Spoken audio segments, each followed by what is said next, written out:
अस्सलाम वालेकुम। तो स्टार्ट करते हैं with the yearly past paper of maths.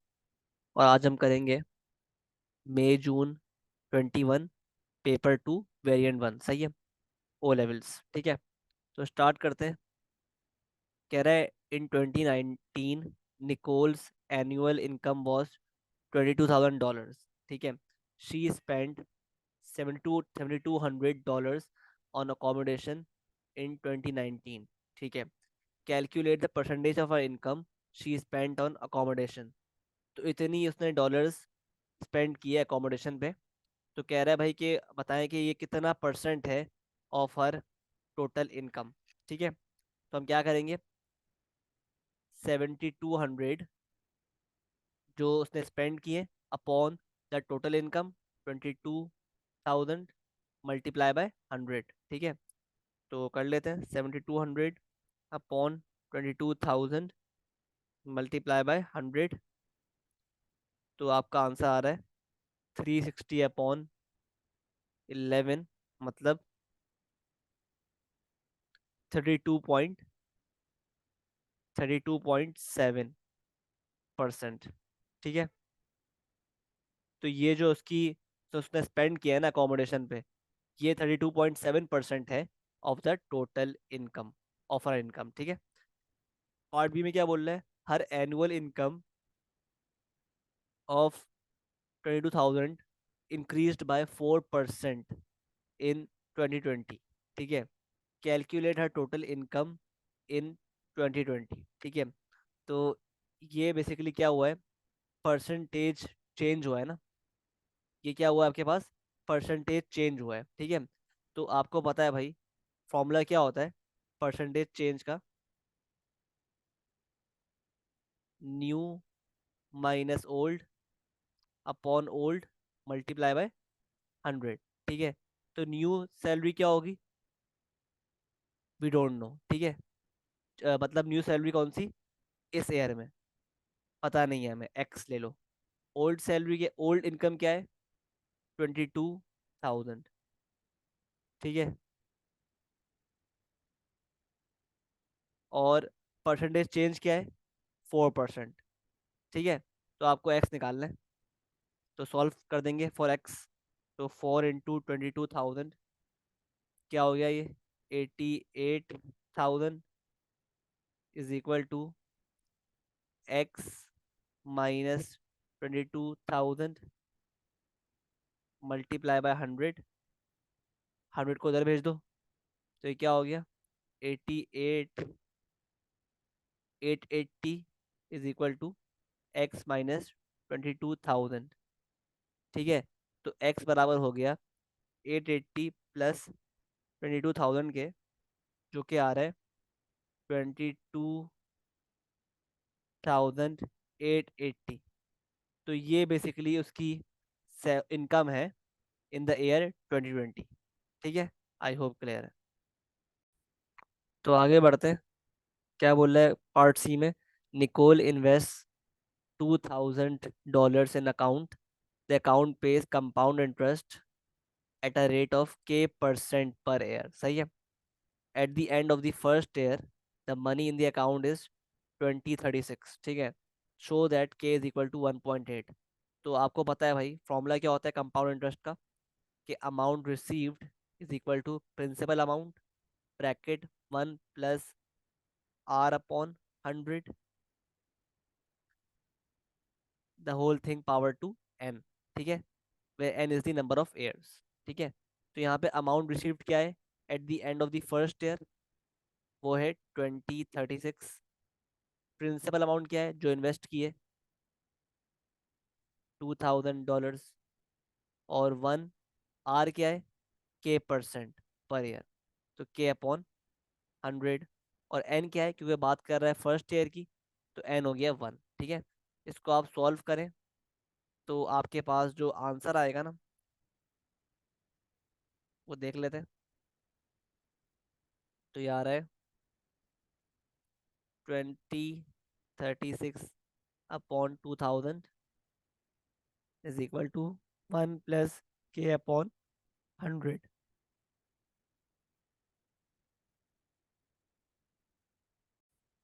ठीक है, ये क्या हो गया? 2036 डिवाइड बाई 2000, क्या आ रहा है? 1.018 -1 is equal to K upon 100। तो 1.018 is 0.018 into 100 is equal to K. तो के मेरे पास आ रहा है 1.8। ठीक है, तो के क्या आ रहा है? 1.8, सही है। आगे बढ़ते हैं। अब क्या बोल रहा है कि find the number of years, complete years before Nicole has at least 2150 in the account. ठीक है, तो हमें एयर्स फाइंड करने before Nicole has at least 22,150 in the account. ठीक है, तो अब अगेन अप्लाई करेंगे हम उसका फॉर्मूला कंपाउंड इंटरेस्ट का। तो आप खुद देखो भाई, क्या फॉर्मूला होता है कि अमाउंट अमाउंट रिसीव्ड, जो कि इस केस में शुड बी एटलीस्ट 2150। एटलीस्ट मतलब amount should be greater than equal to 21,150, सही है। ये बोल रहा है बेसिकली, ठीक है। तो अमाउंट का फॉर्मूला क्या है? Amount should be greater than equal to P, जो कि इन्वेस्ट किए, 2001 प्लस 1 प्लस के, क्या आ गया था? 1.8/100। और अब हमें निकालना है एन। ठीक है, एन निकालना है हमें। सही है, तो किस तरह निकालेंगे? तो देख लेते हैं। और अमाउंट हमें दिया हुआ है कि शुड बी ग्रेटर देन 2150। ठीक है, तो ये हो गया 2150 डिवाइड बाई 2000, आ रहा है 1.075 इज इक्वल टू 1 प्लस 1/8 की पावर एन। सही है। तो देखो, इस क्वेश्चन में ना वैसे ही बेसिकली लोगैरिथम सप्लाई होता है, लेकिन क्योंकि यहाँ पर हमारे सिलेबस में लॉग्स पार्ट नहीं है हमारे कोर्स का, तो हम क्या करेंगे, हम ना बारी बारी एन की वैल्यूज रखते रहेंगे और चेक करते रहेंगे भाई कि वो जो आंसर आ रहा है, अमाउंट रिसीव्ड आ रही है, वो इससे ज़्यादा है या नहीं, जो मेंशन्ड है पार्ट 2 में। ठीक है, तो हम क्या करेंगे, हम इस तरह नहीं करेंगे। हम बेसिकली क्या करेंगे कि हम ना, हमारे पास ये फॉर्मूला है और हमें ये कंडीशन दी हुई है, गिवन है ना? ठीक है, तो अब देखो यार, हमारे पास फॉर्मूला क्या है अमाउंट रिसीव्ड का? ये फॉर्मूला है ना। तो हम बारी बारी एन की जगह पर इंटीजर वैल्यूज पुट करते रहेंगे और चेक करते रहेंगे कि हमारी अमाउंट रिसीव्ड की जो वैल्यू आ रही है वो इससे ज़्यादा है या नहीं। ठीक है, तो लेट्स से हमारे पास एन अगर 1 है, तो उसने बताया हुआ है क्वेश्चन में कि जब एन 1 था first year, eight the end of first year जो अमाउंट रिसीव हुई है वो कितनी है? 2036, जो कि इससे इससे कम है काफ़ी, है ना? जो कि 2150 से कम है, तो इसलिए एन कैन नॉट बी 1। ठीक है, तो आगे बढ़ते हैं। अगर N2 है, अब चेक कर लेते हैं क्या मतलब हुआ इसका, eight the end of second year. ठीक है, तो P था 2000, 1 प्लस 1/1.8 इंटू 2, ये कर लेते हैं, चेक कर लो ये करके। तो 2000, 1 प्लस 1.8/100 की पावर 2। आंसर क्या आ रहा है? 2072.648। क्या ये इससे ज्यादा है? नहीं, तो मतलब आंसर 2 भी नहीं है। आगे बढ़ते। इफ एन इज 3, 2000, 1 प्लस 1.8/100 100 = 3, ये देख लेते हैं। तो इसका आंसर आ रहा है 2109.9। क्या ये इससे ज़्यादा है, इस वैल्यू से, इसके बराबर या उससे ज़्यादा है? तो ऑब्वियसली नहीं है, तो मतलब आंसर 3 भी नहीं है। अब देखते हैं अगर N4 है। अगर N4 है तो क्या आंसर आ रहा है? फिर आ रहा है 2147.9। ठीक है, क्या ये इस वैल्यू से ज्यादा है या इसके बराबर है? नहीं, तो मतलब N4 भी नहीं है। अब करते हैं हम N5, फिर चेक करते हैं with the help of calculator. तो जब N5 है तो मेरे पास आंसर क्या आ रहा है अमाउंट रिसीव्ड का? 2186.6। तो क्या ये वैल्यू इससे ज्यादा है या इसके बराबर है? तो हाँ, ये इससे ज्यादा है। तो मतलब आंसर क्या हुआ आपका? जो कंप्लीट एयर्स है, नंबर ऑफ कंप्लीट एयर्स, वो क्या है? मतलब N क्या है वो? 5 ईयर्स। तो आफ्टर 5 ईयर्स आपका जो अमाउंट रिसीव होगी ना विद दिस कंपाउंड इंटरेस्ट, वो होगी इस अमाउंट के से ज्यादा। ठीक है, सही है। तो इस तरह हम बेसिकली कैलकुलेट करेंगे नंबर ऑफ ईयर्स। ठीक है, आगे बढ़ते हैं। क्या बोल रहे हैं? A survey recorded that the number of people living in each of 50 houses, the bar chart shows the results. कह रहा है फाइंड द मोड। तो देखो मोड क्या होता है? Mode basically most frequent value को बोलते हैं। मोड क्या होता है? Most frequent value. ठीक है, तो मुझे बताओ 1 2 3 4 5 6 में से कौन सी कौन सी वैल्यू सबसे ज्यादा अकर हो रही है, मतलब कौन सी वैल्यू की फ्रीक्वेंसी हाईएस्ट है? तो वो है हमारे पास ये वाला बार। ठीक है, मतलब 4। तो मोड क्या हो गया? 4। ठीक है, अब कह रहे हैं फाइंड द मीडियन। मीडियन निकालना है। ठीक है, तो अब पार्ट बी में हमें निकालना है मीडियन। सही है। तो अब मीडियन का फॉर्मूला क्या होता है? आपको पता है यार कि sum of frequency plus 1 upon sum of frequency plus 1 होता है divide by 2, to position.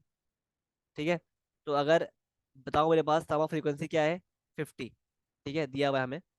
50 + 1 upon 2 क्या हो जाएगा? 51/2। तो ये आ रहा है हमारे पास 25.5 पोजिशन पर मीडियन लाई कर रहा है आपका। तो आप खुद चेक कर लो भाई। आपके पास जो 1 है इसकी फ्रीक्वेंसी क्या है? 7। और 2 है इसकी फ्रीक्वेंसी है 11। और 3 की फ्रीक्वेंसी है 10। ठीक है, तो 7 + 11, तो 7 तो लाई नहीं कर रहा इस पोजिशन पर। 7 पे आप ऐड करो 11, क्या आ रहा है? 18 आ रहा है, वो भी इसमें लाई नहीं कर रहा इस पोजिशन पर। और 18 में आप ऐड करो 10, तो 10 इसके अंदर, इस रेंज के अंदर ना आपके पास क्या आ रहा है? ये पोजीशन लाई कर रही है। ठीक है, 25.5 पोजीशन। तो थस आपका जो मीडियन होगा वो होगा बेसिकली 3। ठीक है, 3 होगा। सही है। अच्छा, अब कह रहा है कैलकुलेट द मीन। अच्छा, मीन निकालने के लिए एक आप काम करो। आप क्या ना, इस ग्राफ को कन्वर्ट कर लो इनटू टेबल फॉर्म। ऊपर एक्स है, नीचे एफ है।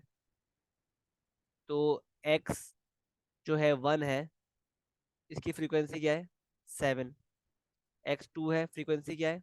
11। X3 है, फ्रीक्वेंसी क्या है? 10। X4 है, फ्रीक्वेंसी क्या है? 12।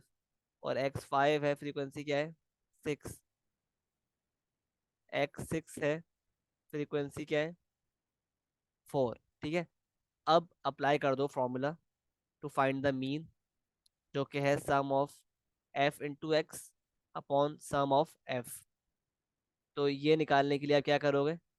आप पहले x और f को मल्टीप्लाई करोगे, प्लस इसको मल्टीप्लाई करोगे, प्लस इसको मल्टीप्लाई करोगे, प्लस इसको मल्टीप्लाई करोगे, प्लस इसको मल्टीप्लाई करोगे, प्लस इसको मल्टीप्लाई करोगे। ठीक है, तो ये हो जाएगा 1 × 7 plus 2 × 11 plus 3 × 10 plus 4 into 12 plus 5 into 6 plus 6 into 4, तो ये आ रहा है आपके पास 161। और सम ऑफ एफ क्या था दिया हुआ क्वेश्चन में 50, तो 161 अपॉन 50 आपका आंसर है, जो कि आ रहा है 3.22। ये आपका बेसिकली क्या है, मीन।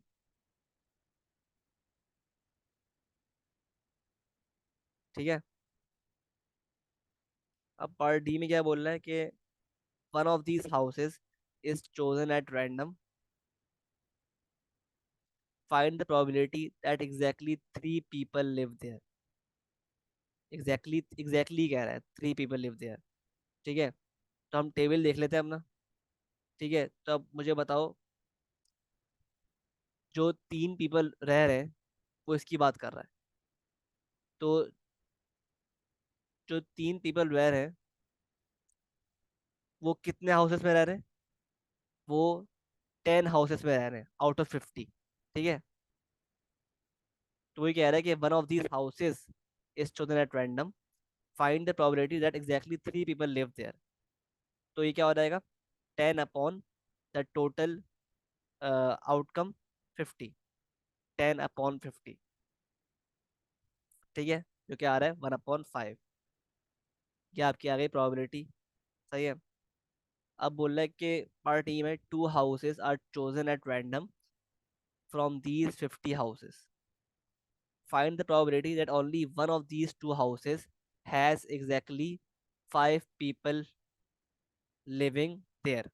ठीक है, तो अब देखो यार, क्या पॉसिबिलिटीज है। ठीक है, उसने 2 हाउस चूज किए हैं। ठीक है, क्या पता पहला हाउस जो चूज किया हो उसमें 5 लोग रहते हो और दूसरे हाउस में 5 लोग नहीं रहते हो।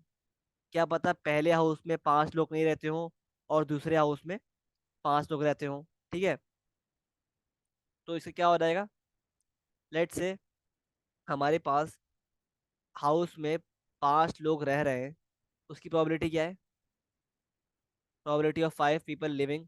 क्या प्रोबेबिलिटी है उसकी, देख लेते हैं फ्रॉम द टेबल। तो वो है 6/50। 6/50 है। ठीक है, और probability of 5 people not living, ठीक है, उसकी क्या प्रोबेबिलिटी है, तो वो है 1 - 6/50, जो कि है 22/25। सही है। तो अब क्या पता जो पहला हाउस चूज किया हो उसमें 5 लोग रहते हो एंड दूसरे हाउस में 5 लोग नहीं रहते हो, और इसके अलावा एक और कंडीशन बन रही है कि पहले हाउस में 5 लोग नहीं रहते हो एंड दूसरे हाउस में 5 लोग रहते हो। ठीक है, तो ये आपकी बन गई है 2 कंडीशंस। ठीक है। ठीक है, तो बेस्ड ऑन दिस आप अपनी प्रोबेबिलिटी नोट करते रहो। ठीक है, तो क्या कंडीशन है पहली, कि पहला हाउस जो चूज किया उसमें 5 लोग रहते हो, मतलब 6/50, एंड दूसरे हाउस में नहीं रहते हो, मतलब 22/25। और पहले हाउस में 5 लोग नहीं रहते हो, मतलब 22/25, एंड दूसरे हाउस में 5 लोग रहते हो, मतलब 6/50। तो इसका आंसर क्या आ रहा है, देख लेते हैं। 6/50 अपॉन मल्टीप्लाई बाय 22/25, और 22/25 मल्टीप्लाई बाय 6/50। आपके पास जो आंसर आ रहा है वो क्या आ रहा है, 132/625। ये आपकी प्रोबेबिलिटी है। ठीक है। अच्छा, हमने गलती की है इसमें। ठीक है, क्या गलती की है भाई, कि ये जो इवेंट्स है ना, ये बेसिकली है, ये जो इवेंट्स है ना, ये बेसिकली क्या बोल रहा है, ऑब्वियसली इसने मेंशन नहीं किया कि विथ रिप्लेसमेंट है। ऑब्वियसली 2 हाउस चूज कर रहे हैं, तो जब एक हाउस चूज कर लिया है उसने, तो सेकंड हाउस की तरफ बढ़ा है, तो प्रोबेबिलिटी में से एक कम भी हो जाएगा ना।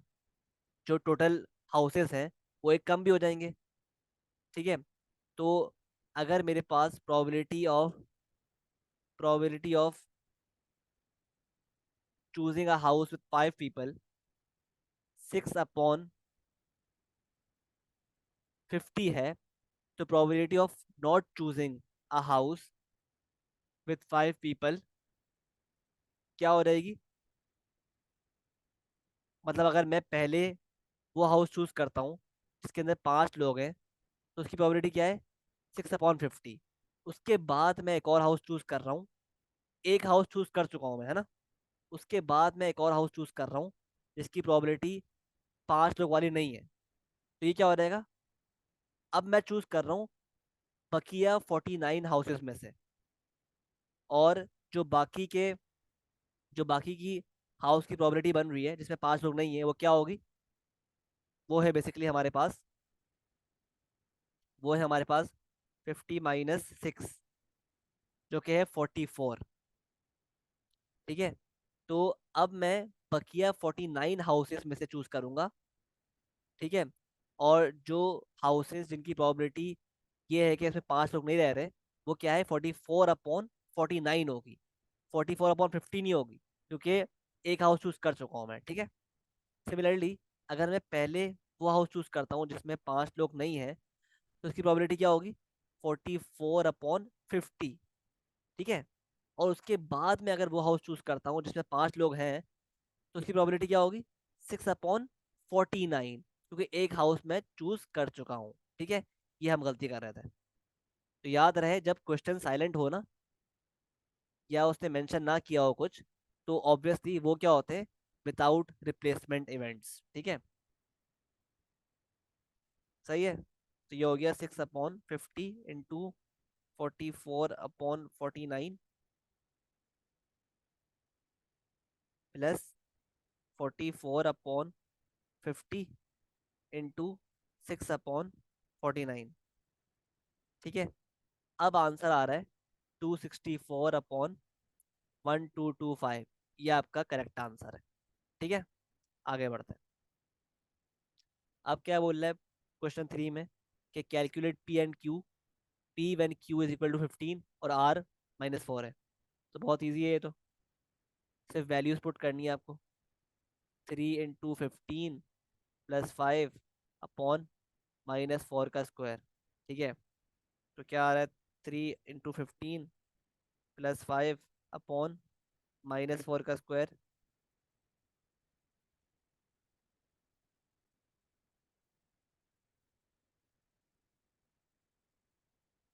तो आंसर आ रहा है 25/8, मतलब 3.125। ठीक है। अब क्या बोल रहा है? Expand and simplify this. तो कर लेते हैं।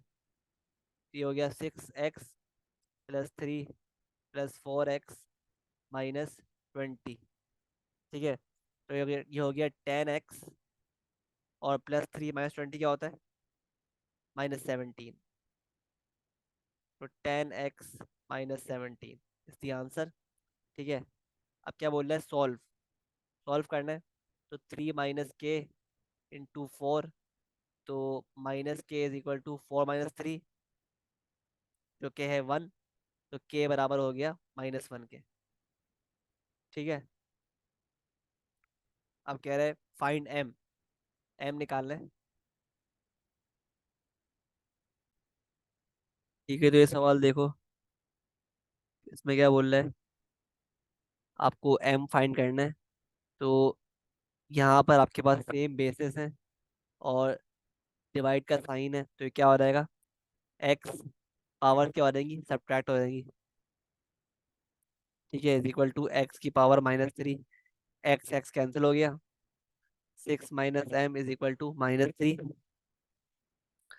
तो -m = -3 - 6 क्या बन रहा है? -9। तो m बराबर हो गया 9 के। ठीक है। अब क्या बोल रहा है? पार्ट ई में, rectangular piece of card measures 30 × 24 cm। The net of an open box is made by removing a square from each corner of this piece of a card. Each square that is removed has side x centimeter. The area of the net is this, को दिया हुआ है. Form an equation in x and solve it to find the value of x. तो भाई आपको area दिया हुआ है, तो बेसिकली आपको क्या करना है, एक्स की टर्म्स में इस जो नेट है ना, जो नेट बना हुआ है पूरा, ये जो फिगर है, इसका एरिया निकालना है इन टर्म्स ऑफ एक्स. ठीक है. और एक इक्वेशन फॉर्म करनी है क्योंकि आपको एरिया दिया हुआ है.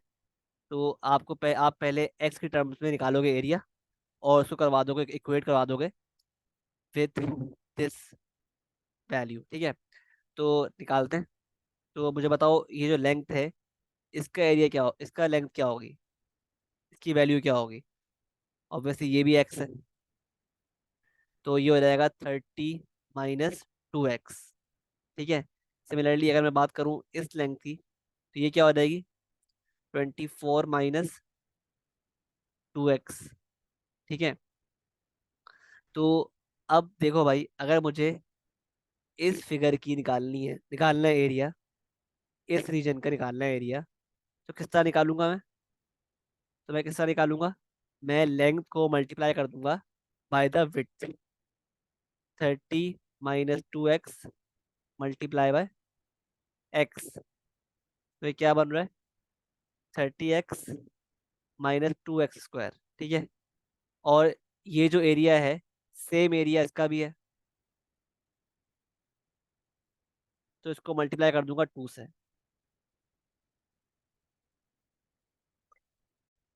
ठीक है. तो ये हो गया 2 × 30 मतलब 60x - 4x². ठीक है. अब निकालते हैं हम एरिया ऑफ दिस साइड. ये किस तरह आएगा, ये एरिया किस तरह आएगा. अगेन हम लेंथ को मल्टीप्लाई कर देंगे विड्थ से. 24 - 2x को मल्टीप्लाई कर देंगे विथ एक्स. तो क्या आ रहा है, 24x - 4, सॉरी, 24x - 2x². ठीक है.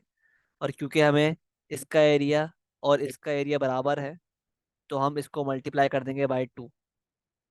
तो ये हो गया 48x - 4x². ठीक है. अब निकालते हैं area of this middle part. ठीक है. अगेन हमें लेंथ को विड्थ से मल्टीप्लाई करना पड़ेगा क्योंकि रेक्टेंगल है. तो लेंथ क्या है, ये 24 - 2x मल्टीप्लाइड बाय, ये विड्थ क्या है, 30 - 2x. ठीक है. तो ये हो जाएगा, ये आपके पास हो रहा है 24 × 30 - 2x. ठीक है. -2x into 30 - 2x. ठीक है. तो ये हो गया 24 × 30. 24 × 30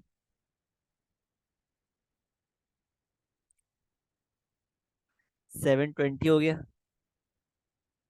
-48x -60x +4x². ठीक है. तो ये हो गया 720 -48 -60 क्या होता है, -108x +4x². ठीक है. अब इन तीनों एरियाज को आप ऐड कर लो to find the area of the complete figure in terms of X. ठीक है. ठीक है. तो अब इनको ऐड कर दो.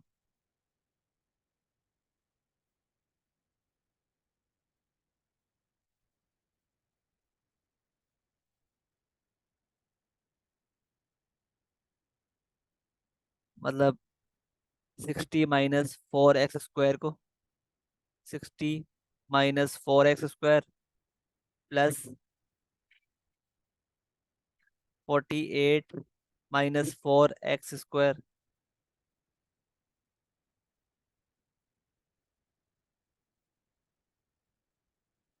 ठीक है, plus 720 -108x plus 4x² is equal to, ये बराबर किसके, इस एरिया के।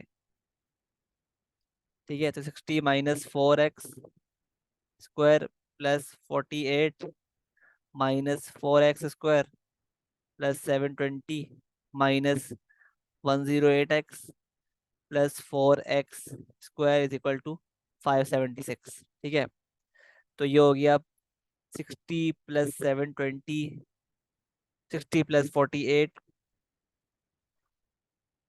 प्लस 720। ठीक है, ये बराबर है 828 के, और -4x² -4x² प्लस 4, क्या बन रहा है, -4x²। ठीक है, और ये आ गया -108x इज इक्वल टू 576।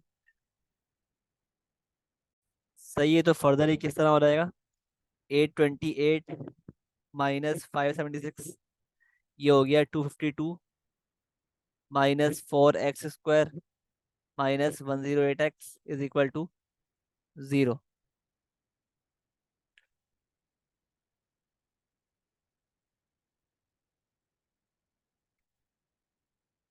ठीक है, तो सबको उधर भेज दो। 4x² plus 108x -252 is equal to 0। ठीक है, अब इसको आप, इस इक्वेशन को आपने फॉर्म कर ली इक्वेशन। अब इसको सॉल्व करने के लिए या तो आप मिडिल टर्म अप्लाई कर दो, अगर उससे समझ नहीं आ रहा तो आप क्वाड्रेटिक फॉर्मूला से इसको एक्स की वैल्यू फाइंड कर लो।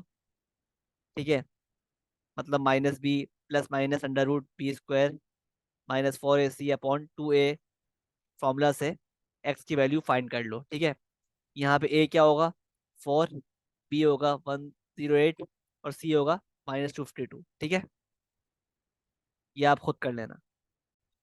बल्कि इसमें देखो यार, इस क्वेश्चन में हमने बहुत लंबी की है, इस सब की जरूरत नहीं थी। ठीक है, दोबारा से करते हैं इसको। ठीक है,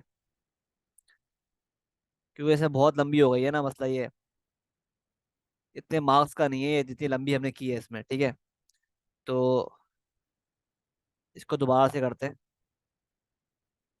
let's try some other method, क्योंकि इससे बहुत लंबा हो जाएगा, और चांसेस है कि आप गलती करो इसमें। ठीक है,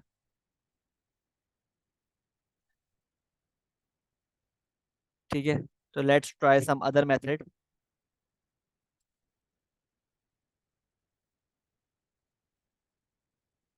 तो अब देखो यार, इसका एक और तरीका क्या है करने का, कि आप ना, आपको उसने जो स्क्वायर है ना, ये पूरा जो शेप बन रही है, रेक्टेंगल है आपके पास, उसकी साइड्स दी हुई है ना, 30 और 24। तो मुझे बताओ इस पूरे फिगर का फॉर्मूला क्या है, सॉरी एरिया क्या होगा, 30 × 24, जो कि आ रहा है 720। ठीक है, अब 720 में से आपको बेसिकली इसका एरिया निकालने के लिए इन चारों स्क्वायर्स का एरिया माइनस करना पड़ेगा। तो आप मुझे बताओ स्क्वायर का एरिया हम किस तरह निकालेंगे, उसने हमें लेंथ दी हुई है स्क्वायर की, एक्स। तो क्या है स्क्वायर का एरिया, x², और हमारे पास चार स्क्वायर्स हैं, तो हम क्या करेंगे, 4x²। तो अगर मैं 720 में से 4x² माइनस कर दूं, तो क्या मेरे पास ये जो एरिया है अंदर वाला नेट का एरिया, ये आ जाएगा। हाँ आ जाएगा। तो जो हमें दिया हुआ है वो क्या दिया हुआ है, 576। तो इस तरह आपने बहुत ही आराम से इक्वेशन फॉर्म कर ली है। ठीक है, सही है। जो लास्ट टाइम हम कर रहे थे, इससे पहले हम कर रहे थे, वो बहुत लंबी कर रहे थे। ठीक है, उससे आंसर भी सही नहीं आ रहा था। ठीक है, ये आंसर, ये जो इक्वेशन है ना, सही फॉर्म किया हमने। ठीक है, तो इस तरह बड़े ही आराम से आपने इक्वेशन फॉर्म कर ली। अब आप एक्स की वैल्यू फाइंड कर लो। तो ये क्या हो गया, 576 माइनस 720 क्या आ रहा है, -144। और एक्स स्क्वायर बराबर है 144 डिवाइड बाय 4 के, जो कि है 36। तो एक्स आ रहा है √36, मतलब एक्स इज इक्वल टू +-6। तो ऑब्वियसली एक्स बराबर होगा 6 के, क्योंकि एक्स जो वैल्यू है वो है साइड की value, and side can not be negative. ठीक है। ठीक है, आगे बढ़ते हैं, क्या बोल रहा है पार्ट 2 में। The net is made into an open box. ठीक है, open box, 1000 cm³ of sand is placed inside the box. Find the fraction of the box that is filled with sand. तो ये बोल रहा है भाई, जो नेट है ना, नेट है, इसको क्लोज किया इन्होंने। ठीक है, और एक बॉक्स बना दिया, एक बॉक्स बना दिया। ऑब्वियसली वो बॉक्स जो होगा क्या होगा, क्यूबॉइड, है ना। और ये बॉक्स जो है ये ऊपर से खुला हुआ है। ठीक है, मतलब इसके ऊपर की साइड नहीं है, क्लोज नहीं है। ठीक है, तो हम क्या करेंगे, हम इस बॉक्स का ना पहले निकालेंगे वॉल्यूम, क्यूबॉइड का निकालेंगे वॉल्यूम। ठीक है, तो मुझे बताओ क्या फॉर्मूला होता है क्यूबॉइड के वॉल्यूम का, length into breadth into height. तो अब देखो लेंथ क्या होगी इस क्यूबॉइड की, इस क्यूबॉइड की लेंथ क्या होगी, अगर हम नेट को देखें गौर से, तो हमारे पास क्यूबॉइड जो बन रहा है, ये क्यूबॉइड जो बन रहा है, ये बेसिकली क्या होगी, उसकी लेंथ। ठीक है, और अगर देखा जाए ब्रेड की बात करें यानी विड्थ की, तो ये बेसिकली उसकी होगी हाइट। ठीक है, ये लेंथ है, ये हाइट है। सही है, और ये ही बेसिकली उसकी विड्थ भी होगी। ठीक है, तो लेंथ क्या है, लेंथ है इसकी, बल्कि ये जो है ना, ये इसकी लेंथ है, और ये इसकी विड्थ है, और ये इसकी हाइट है। ठीक है, तो लेंथ क्या है, 30 - 2x हो जाएगी, है ना। और x हम निकाल चुके हैं, तो लेंथ निकाल लेते हैं भाई। लेंथ क्या आ रही है इसकी, 30 - 2x, मतलब 30 × -2 × 6, जो कि आ रहा है मेरे पास 18। तो लेंथ आ गई 18। विड्थ क्या आ रही है, देख लेते हैं। विड्थ ये रही, जो कि है 24 - 2x, मतलब 24 - 2 × 6, जो कि है 12। और हाइट की बात करें तो हाइट तो x है, मतलब 6। ठीक है, तो इस तरह वॉल्यूम क्या बन रहा है, length into breadth into height. तो 18 × 12 × 6, 1296 बन रहा है। तो ये इसकी कैपेसिटी है इस बॉक्स की। ठीक है, ये पूरी वॉल्यूम है। उसमें से, इस वॉल्यूम में से आपके पास सैंड सिर्फ इतना वॉल्यूम कवर कर रही है। तो कह रहा है find the fraction of the box that is filled with sand. तो वो क्या हो जाएगा, 1000 अपॉन द टोटल वॉल्यूम। तो 1000 अपॉन टोटल वॉल्यूम, जो कि है 125 अपॉन 162। ये आपका आंसर है। ठीक है, तो आगे बढ़ते हैं, आगे बढ़ते हैं। क्या बोल रहे हैं, the diagram shows a sketch of quadrilateral ABCD. Construct an accurate drawing of ABCD. AC has been drawn for you. तो अब देखो यार, हमारे पास ये AC हमें दिया हुआ है, और ये हमें थोड़ा सा बेसिकली इसका स्केच दिया हुआ है। ठीक है, और अब हमें with the help of geometrical instruments ये फिगर ड्रॉ करना है। ठीक है, और AC हमें दिया हुआ है। तो अब देखो यार, उसने हमें ये मार्क किया हुआ है कि जो CB है ना, CB, CB क्या है, 6 सेंटीमीटर। ठीक है, सी बी क्या है, 6 सेंटीमीटर। ठीक है। और ए बी क्या है, 8 सेंटीमीटर। तो आप क्या करोगे बेसिकली, आप एक कंपास लोगे, कंपास लोगे। ठीक है। ये आपकी पेंसिल होगी। ठीक है। आप कंपास की निडल रखोगे स्केल में, और 6 सेंटीमीटर खोलोगे कंपास। और 6 सेंटीमीटर खोलने के बाद कंपास, आप कंपास की निडल यहाँ रखोगे, और एक आर्क इस तरह ड्रॉ कर दोगे। ठीक है। एक आर्क लंबी सी इस तरह ड्रॉ कर दोगे। ठीक है। फिर आप क्या करोगे, कंपास को खोलोगे 8 centimetre with the help of scale, और उसके बाद निडल रखोगे ए पर, और अगेन कंपास की हेल्प से, पेंसिल की हेल्प से एक आर्क ड्रॉ करोगे इस तरफ। तो आप चेक करोगे भाई कि ये दोनों आर्क्स एक पॉइंट में मीट कर रही हैं। ये पॉइंट, ये आपका क्या होगा, पॉइंट बी। इसको आप फिर इस तरह जोड़ दोगे। ठीक है। पॉइंट भी आ जाएगा इस तरह। ठीक है। तो इस तरह आप triangle A B C draw करोगे। ठीक है। अब जहां तक बात है पॉइंट डी ड्रॉ करने की, तो पॉइंट डी के लिए आप क्या करोगे, पहले पॉइंट डी के लिए आपको दिया हुआ है उसने कि जो ए डी है ना, जो एंगल सी ए डी है, वो दिया हुआ है 50 डिग्रीज। ठीक है। तो आप क्या करोगे, आप अपना पहले तो जो डी है ना, डी, जो डी है आपका, वो रखोगे कुछ इस तरह। ठीक है। और इस तरह रखने के बाद जो 50 डिग्री एंगल है वो मेजर कर लोगे, कुछ यहाँ पर ही आएगा।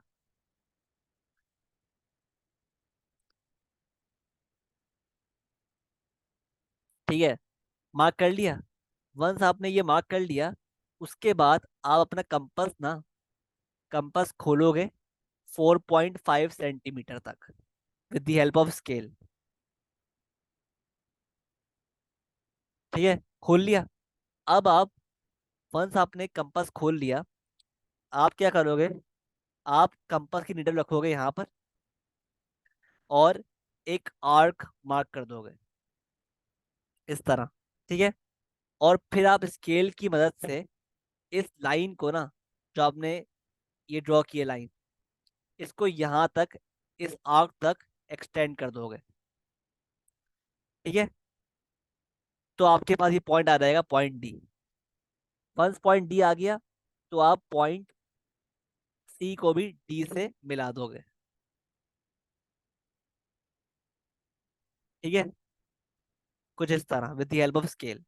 इस तरह आपके पास ना एक प्रॉपर फिगर बन जाएगा जो शो किया हुआ है। ठीक है। तो ड्रॉ कर लिया आपने, ये आपके पास क्या है, 4.5। ठीक है, सेंटीमीटर। और ये दिया हुआ है 10 सेंटीमीटर, और ये दिया हुआ है 6 सेंटीमीटर, और ये है 8 सेंटीमीटर। ठीक है। अब क्या बोल रहे हैं आगे, मेजर एडीसी।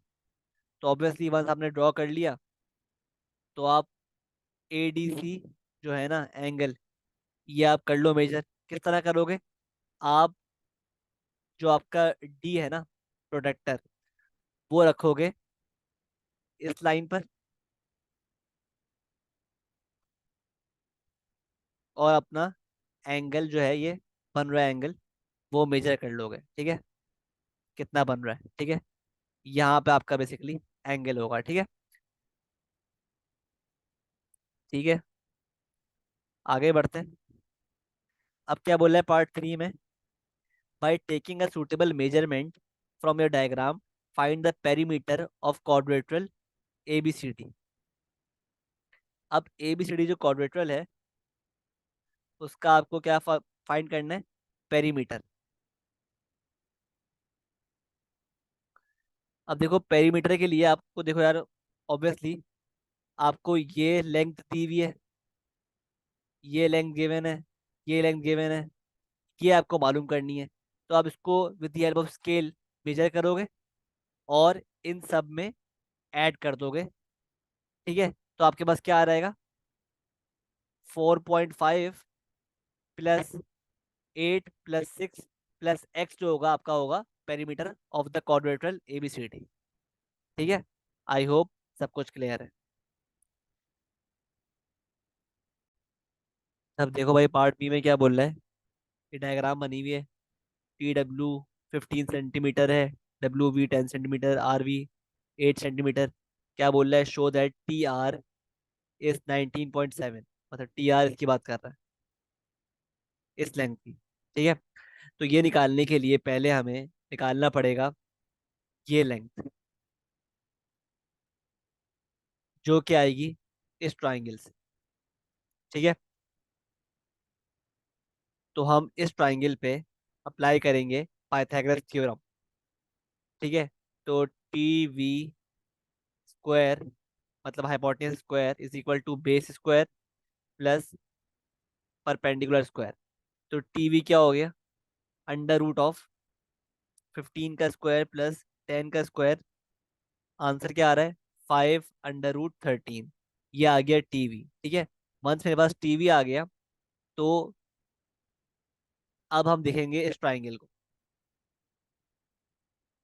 ठीक है, ठीक है, ये ट्राइंगल अगेन एक राइट एंगल ट्राइंगल है। तो इसमें हमें फाइंड करना है TR। तो TR भी हम फाइंड करेंगे अगेन पाइथागोरस थ्योरम से। तो TR² is equal to base square जो हम निकाल चुके हैं, बेस क्या है टीवी, मतलब 5√13 का स्क्वायर प्लस परपेंडिकुलर स्क्वायर। ठीक है, तो TR क्या आ रहा है, TR आ रहा है √5√13 का स्क्वायर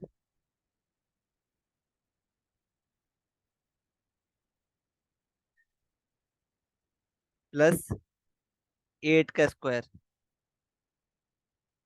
तो आंसर क्या आ रहा है, TR जो है वो बराबर है 19.7 सेंटीमीटर के। ठीक है, हमने शो कर दिया। ठीक है, सिमिलरली आगे बढ़ते हैं। ठीक है, तो आगे बढ़ते हैं। अब क्या बोल रहा है यार, कह रहा है x is the mid point of PQ। ठीक है, कैलकुलेट TRX, मतलब हमें ये एंगल जो है ना, ये हमें कैलकुलेट करना है। तो इस एंगल को निकालने के लिए पहले हम निकालते हैं इस ट्राइंगल TXR की कुछ साइड्स निकालते हैं। ठीक है, लेट से हम बात करते हैं इस साइड की पहले, साइड RX की, इसको निकालते हैं। ठीक है, तो इसको हम किस तरह निकालेंगे, इसको निकालने के लिए यार देखो यार, आपको पता है कि ये एक क्यूबॉइड है। ठीक है, क्यूबॉइड, सही है। तो अब देखो, क्योंकि आपके पास ये 10 है, तो ये भी क्या हो जाएगा, साइड 10 हो जाएगी। साइड SR भी क्या हो जाएगी, 10। और साइड PQ भी क्या हो जाएगी, 10। और क्योंकि हमारे पास X जो है वो मिड पॉइंट है PQ का, तो हमारे पास ये एक्स XQ जो है ये क्या हो गया, 5। तो ये 5 हो गया, तो ये 15 है, तो ये भी क्या है, 15। और ये भी क्या है, 15। तो QR क्या है, 15। तो अगर हम बात करें ट्राइंगल ट्राइंगल RXQ की, तो हमारे पास ये साइड जो है QR 15 है, QX 5 है, ये निकालनी है। किस तरह निकालेंगे, अप्लाई कर देंगे हम पाइथागोरस थ्योरम। ठीक है, तो RX क्या आ रहा है, ठीक है, तो RX क्या हो जाएगा,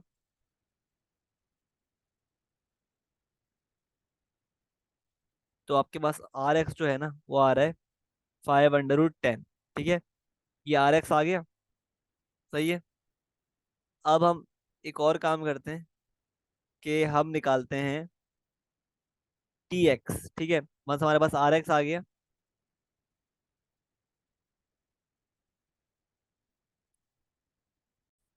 ठीक है, तो अब निकालते हैं हम TX ये रहा। ठीक है, तो TX के लिए हम यूज करेंगे ट्राइंगल PXT।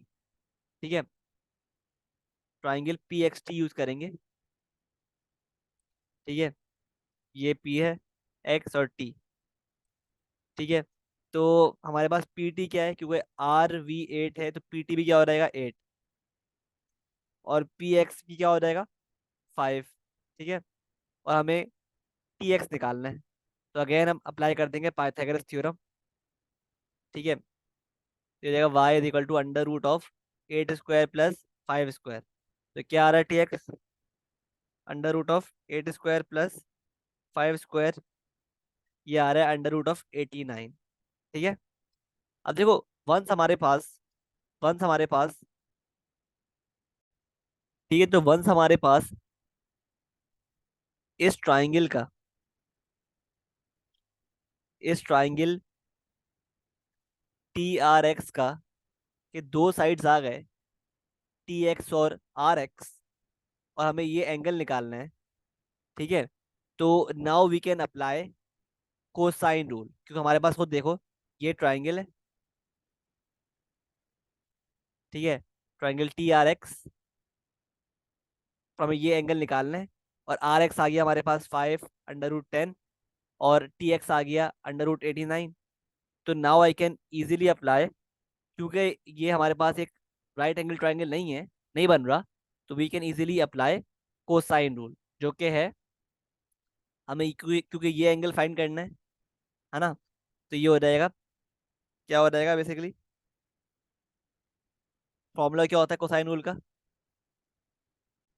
और टी आर जो है इसे निकाल चुके हैं पिछले पार्ट में, जो कि आ रहा था क्या 19.7, है ना। तो अब अप्लाई करते हैं कोसाइन रूल, जो कि बोलता है भाई A square equal to B square plus C square minus 2bc into cos A.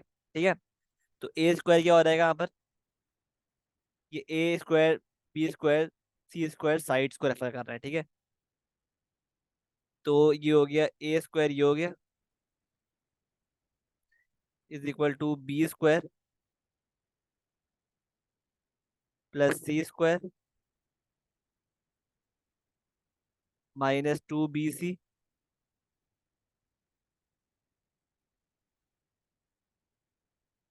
Into cos A. मतलब जो इस साइड के सामने वाला एंगल है ना, वो आएगा यहाँ पर, जो कि है T R x. Let's say इसको हम ले लेते हैं जेड। ठीक है, तो ये कट गया, अंडर रूट कट गया स्क्वायर से, ये हो गया 89 इज इक्वल टू, ये हो गया 5 अंडर रूट 10 का स्क्वायर प्लस 19.7 का square minus 2 into B into C. सही है,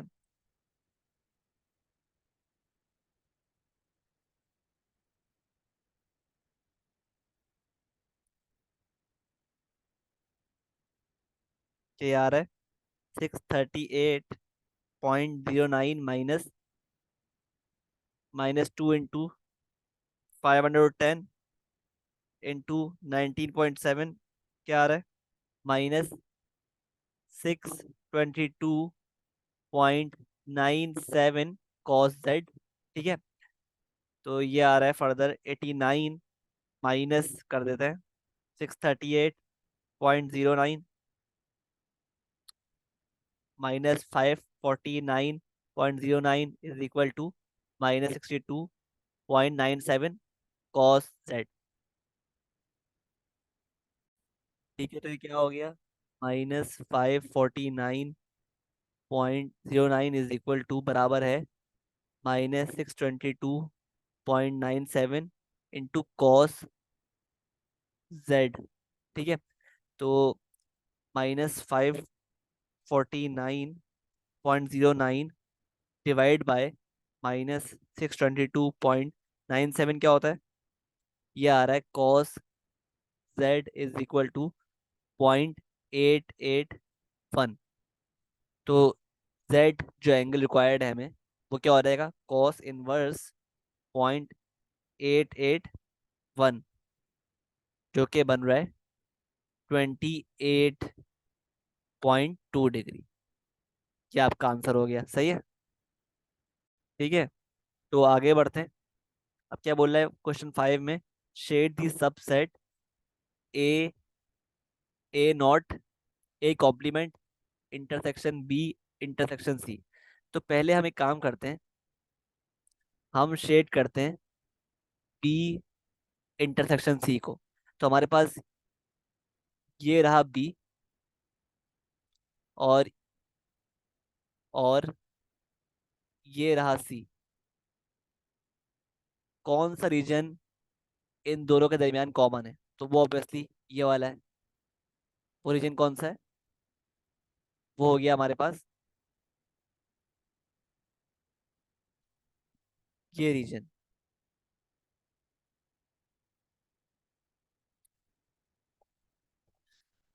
वो हो गया हमारे पास ये रीजन, ठीक है।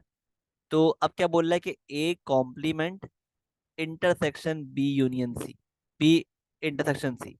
हमने ये शेड कर ये मार्क कर दिया, ये एरिया। अब मुझे बताओ ए कॉम्प्लीमेंट एरिया कौन सा है? क्या मतलब हुआ इसका? ए के अलावा, ए के अलावा।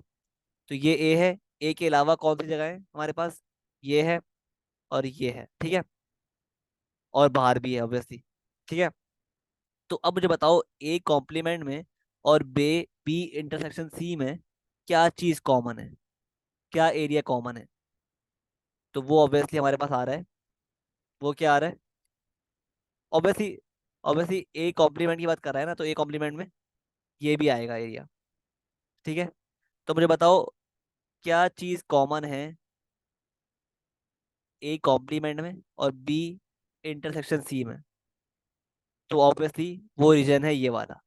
इसको आपने स्टेट कर दिया, ये आपका आंसर है फॉर दिस क्वेश्चन, ठीक है। तो आगे बढ़ते हैं। क्या बोल रहे हैं पार्ट बी में? आपको कुछ सेट्स दिए में, ये यूनिवर्सल सेट है। और ये डब्ल्यू क्या बोल रहा है? X has rotational symmetry of order two. और एक्स कह रहा है एक्स हैज लाइन सिमेट्री, ठीक है। और वाई क्या है? RANG दिया हुआ है, ठीक है। अब देखो भाई, ये थोड़ा टेक्निकल है। आपको ना, अगर बात करते हैं डब्ल्यू की, ठीक है। अब डब्ल्यू में क्या बोल रहा है कि X has rotational symmetry of order two. अब आपको ना हर अल्फाबेट को चेक करना पड़ेगा कि किन किन अल्फाबेट का ऑर्डर टू है रोटेशनल सिमेट्री में, सही है। तो लेट से हम बात करते हैं ए अल्फाबेट की। अब अल्फाबेट ए है, अगर मैं इसको घुमाऊं 90 डिग्री, तो ये बन जाएगा, इस तरह हो जाएगा ना। क्या ये इस पे मैप कर रहा है? नहीं कर रहा। अगर मैं इसको घुमाऊं 180 डिग्री, तो ये इस तरह बन जाएगा। क्या ये इस पे मैप कर रहा है? नहीं कर रहा। अगर मैं इसको घुमाऊं 270 डिग्री, तो ये बन जाएगा इस तरह। क्या ये इस पे मैप कर रहा है? नहीं कर रहा। अगर मैं इसको घुमाऊं वापस से 360 डिग्री, तो अब ये मैप कर रहा है इस पे।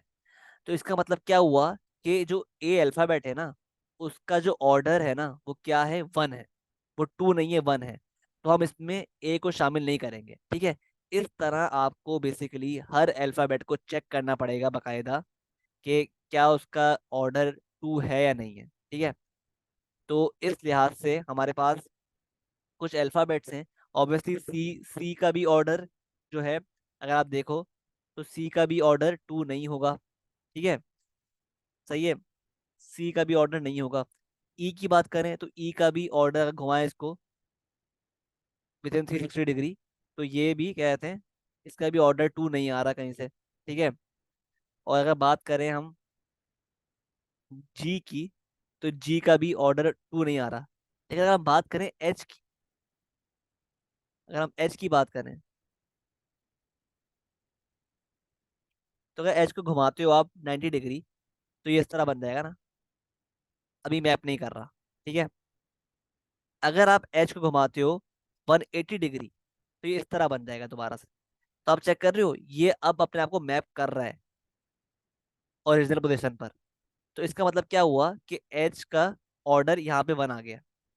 फिर इसको घुमाओ 270 डिग्री, इस तरह हो जाएगा, मैप नहीं कर रहा।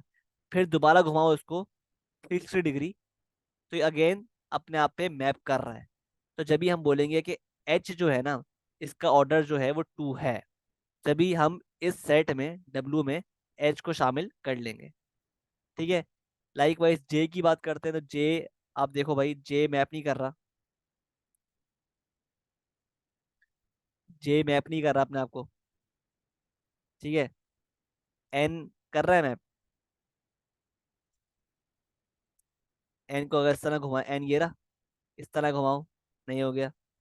ठीक है।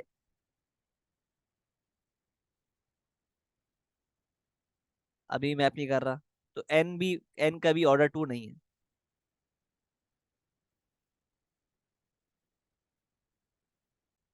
ठीक है, तो क्या एन मैप कर रहा है, दोबारा चेक कर लेते हैं।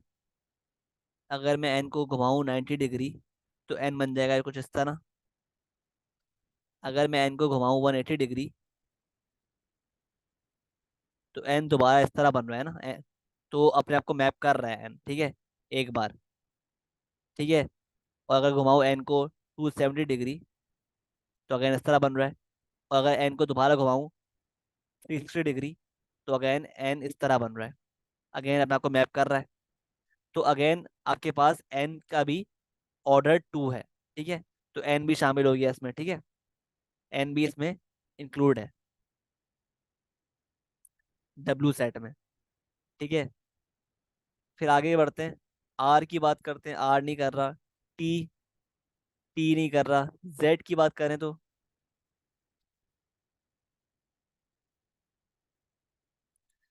जेड भी नहीं कर रहा मेरे ख्याल से। नहीं, बल्कि जेड कर रहा है। अगर आप चेक करो, तो जेड को आप घुमाओ 180 डिग्री, तो ये क्या हो रहेगा, इस तरह हो रहा है। ठीक है। एक बार मैप कर रहा है। और इसको अगर हम घुमाएंगे 360 डिग्री, तो अगेन ये क्या क्या हो रहेगा, अपने आप को मैप करेगा। ठीक है। तो अगेन जेड की भी क्या ऑर्डर हो गया, जेड का भी ऑर्डर हो गया टू। तो जेड भी इसमें शामिल है। ठीक है।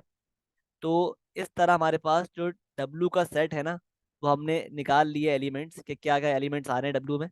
एच, एन और Z, based on the given condition. ठीक है। इस तरह हम निकालते हैं हम एक्स के एलिमेंट्स। तो क्या बोल रहे हैं, एक्स हैज लाइन सिमेट्री। अब चेक करना पड़ेगा हमें अल्फाबेट्स की लाइन सिमेट्री है या नहीं। तो बात करते हैं ए की। ए की लाइन ऑफ सिमेट्री है। हाँ है। ठीक है। ए शामिल हो गया। सी की है। सी की भी है। और ई की है। ई की भी है। जी की है, नहीं। एच की है, हाँ है। जे, नहीं। एन की है। एन की लाइन ऑफ सिमेट्री अगर हम देखें इस तरह,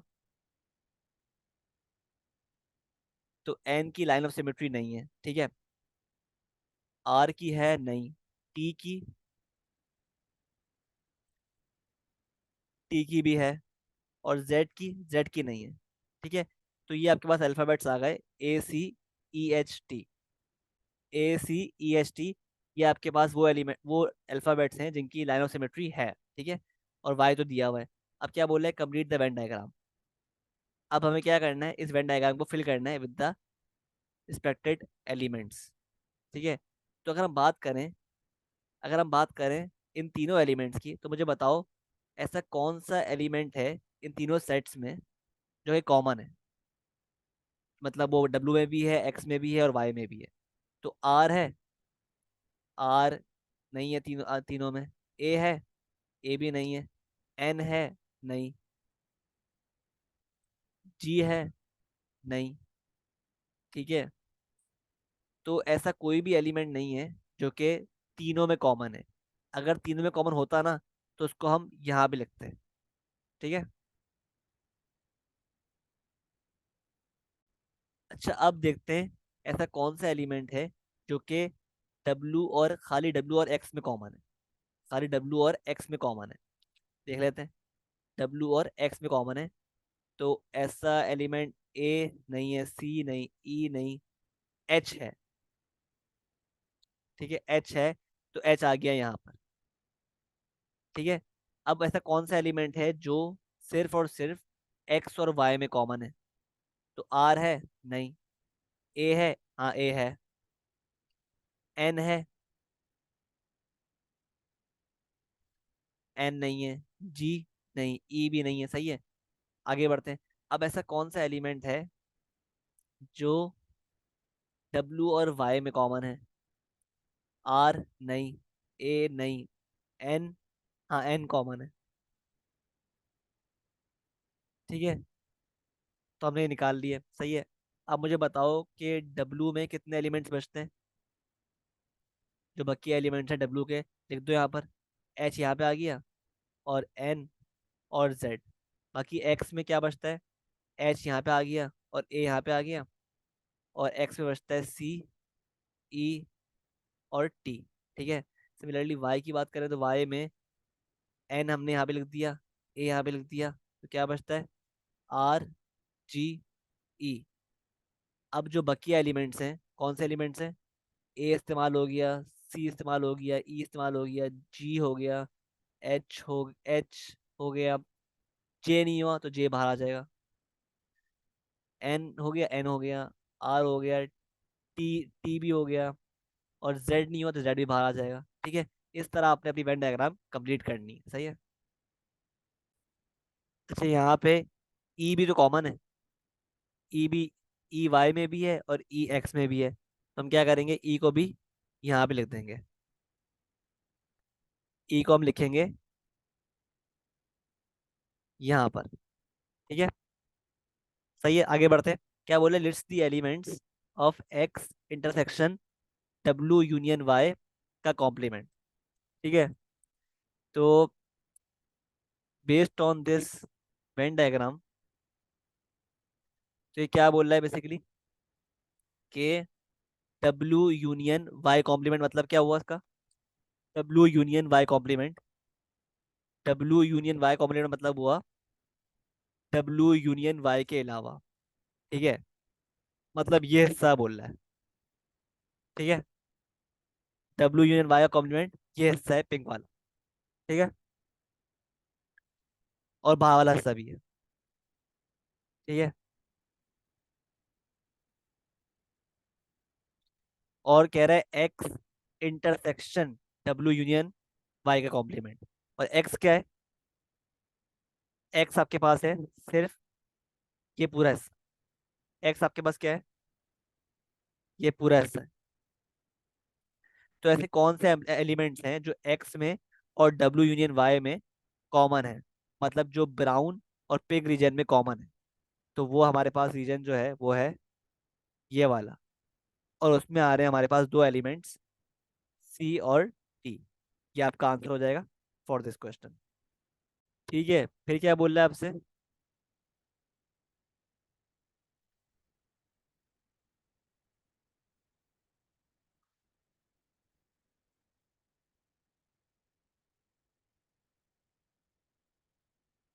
फिर क्या बोल रहा है कि find n number of elements of W union, W union X union Y का कॉम्प्लीमेंट। तो क्या मतलब हुआ इसका कि W union X union Y मतलब हुआ कि ये बात कर रहा है, इस पूरे 3 सर्कल्स की बात कर रहा है, इनके सारे एलिमेंट्स की बात कर रहा है। ठीक है, तो इसके अलावा हमारे पास दो ही बचते हैं जो बाहर हैं, जे और जेड, जो कि कितने हैं, कितने एलिमेंट्स हैं, 2। तो एन क्या हो गया इसका, 2। ठीक है, आई होप क्लियर है। अच्छा, एक और चीज, यहाँ जेड जो है ना वो डब्ल्यू का पार्ट है, तो जेड हम बाहर से मिटा देंगे। जेड जो है वो डब्ल्यू का पार्ट है। ठीक है, तो बाहर सिर्फ एक ही एलिमेंट है, जे।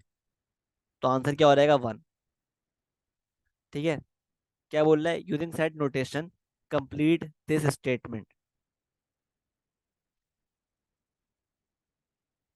तो इसका आंसर क्या होगा कि W intersection X intersection Y is equal to null set. क्यों, आप खुद चेक करो कि डब्ल्यू एक्स और वाई सेट जो है, इनके आपस में, इन तीनों में कुछ भी कॉमन नहीं है। ये जो रीजन है खाली है, क्योंकि ऐसा कोई भी एलिमेंट नहीं है जो इन तीनों में मौजूद हो। ठीक है, तो जब भी हम इसको क्या लिखेंगे, W intersection X intersection Y is equal to null set. ठीक है, आगे बढ़ते हैं।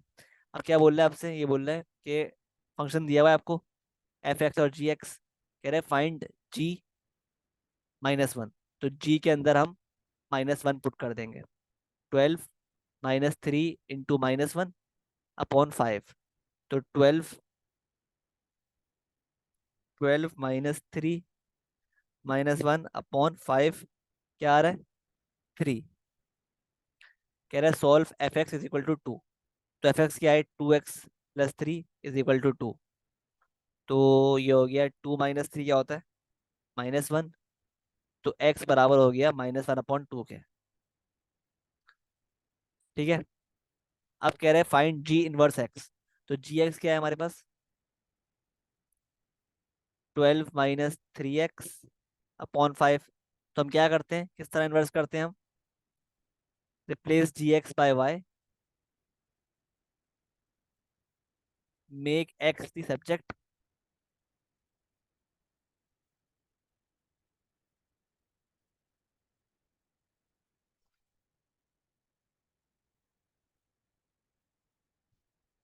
ठीक है, तो ये हो जाएगा 3x = 12 - 5y। तो x बराबर हो गया 12 - 5y/3 के। Now replace x by G inverse X and replace y by x। तो ये हो गया 12 - 5x/3 इसका आंसर है। ठीक है, ये है आपके पास जी का इनवर्स। अब क्या बोल रहा है? Find the value of x when F X is more than 4 more than G X. Find the value of x when F X is 4 more than. तो एफ एक्स क्या है मेरे पास? बताया हुआ है उसने, 2x + 3। और जी एक्स क्या है? 12 - 3x/5। ठीक है। अब क्या बोल क्या रहा है कि find the value of x when F X is 4 more then. ठीक है। तो एफ एक्स जो है वो 4 ज्यादा है देन जी एक्स। तो अगर जी एक्स 12 - 3x/5 है, तो इसमें अगर मैं 4 ऐड कर दूं तो मेरे पास क्या बनेगा? F x. तो ये बोल रहा है आपसे, ये आपके पास बन गई इक्वेशन। इसको सॉल्व करो फॉर एक्स। तो इसको आप सॉल्व करोगे, एलसीएम लोगे पहले तो। 5 हो गया, 12 - 3x, और 4 को आप मल्टीप्लाई कर दोगे 5 से, तो ये क्या हो जाएगा? 20 = 2x + 3। ये हो गया 12 - 3x + 20 5 × 2x + 3। ठीक है। ये हो गया फर्दर 12 + 20 क्या होता है?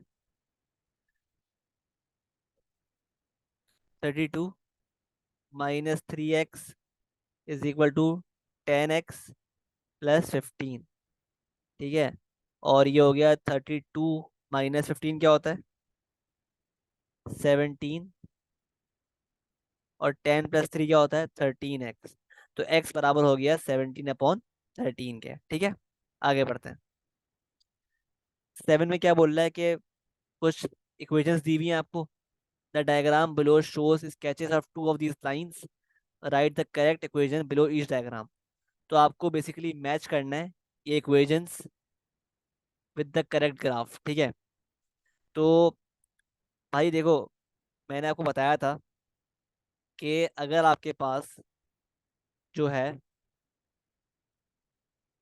बल्कि आपको खुद देखो यार, अगर हम बात करें इस लाइन की, तो यहाँ पर आप चेक कर रहे हो भाई कि जो एम है, ग्रेडियंट है मतलब, वो क्या है? पॉजिटिव। ठीक है। तो ऑब्वियसली अगर हम इस उसकी बात करें, इस ग्राफ की बात करें, तो ये लाइन और ये लाइन तो इसके लिए पॉसिबल नहीं है, क्योंकि इन दोनों में जो एम है ना, y = mx + c, वो क्या है? नेगेटिव। ठीक है। तो या तो इसका आंसर ये होगा या फिर ये होगा।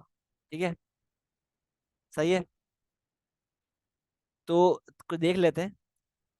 तो अभी देखो भाई, अगर मैं लेट से इस इक्वेशन को लेता हूँ, y = 2x + 1, अगर मैं ऐसे पुट करता हूँ x 0 है, ठीक है, तो क्या आ रही है y की वैल्यू? y की वैल्यू आ रही है +1, है ना। जब मैं x 0 पुट कर रहा हूँ तो y की वैल्यू क्या आ रही है? +1। जबकि ग्राफ में ऐसा नहीं हो रहा। ग्राफ में जब x 0 है तो y की वैल्यू नेगेटिव आ रही है। y की वैल्यू क्या आ रही है? नेगेटिव। तो इससे हम ये इन्फर कर लेंगे भाई कि जो इस ग्राफ का जो इक्वेशन है ना वो क्या है, ये 2x-1, Y is equal to 2x-1। ठीक है। अगर हम बात करें इस ग्राफ की तो आप खुद चेक करो, ये डाउनवर्ड स्लोपिंग ग्राफ है, मतलब इसका एम जो है वो नेगेटिव है। ठीक है। अब हम, या तो इसका आंसर ये होगा, या तो इसका आंसर ये होगा, या फिर ये होगा। ठीक है। अब चेक करते हैं। जब हम, लेट से इसकी बात कर लेते हैं, y is equal to -2x-1, अगर हम पुट करते हैं x की वैल्यू 0 ग्राफ में, तो y क्या आ रहा है, y आ रहा है -1।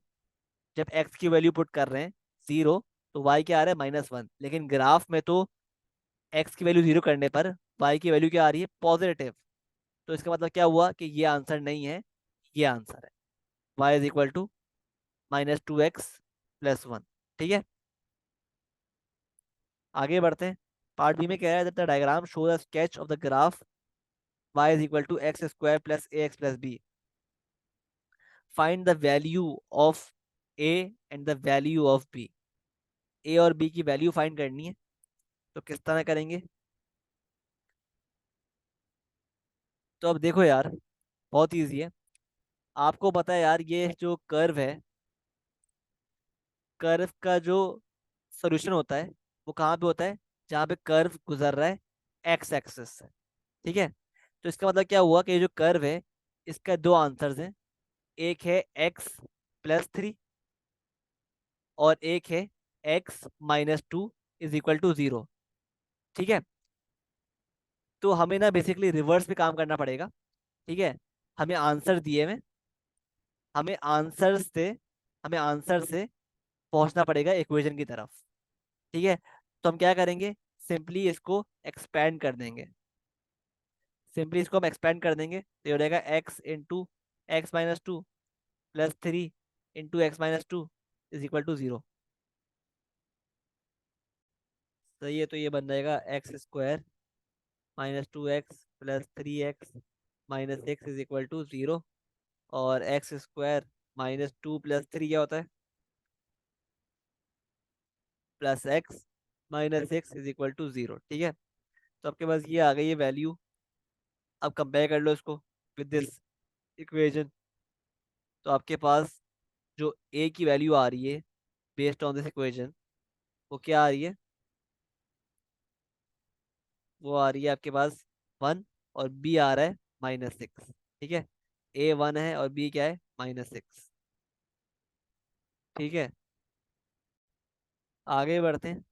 अब पार्ट सी में क्या बोल रहे हैं, एक ग्राफ दिया हुआ है आपको, उसकी इक्वेशन ये दी हुई है।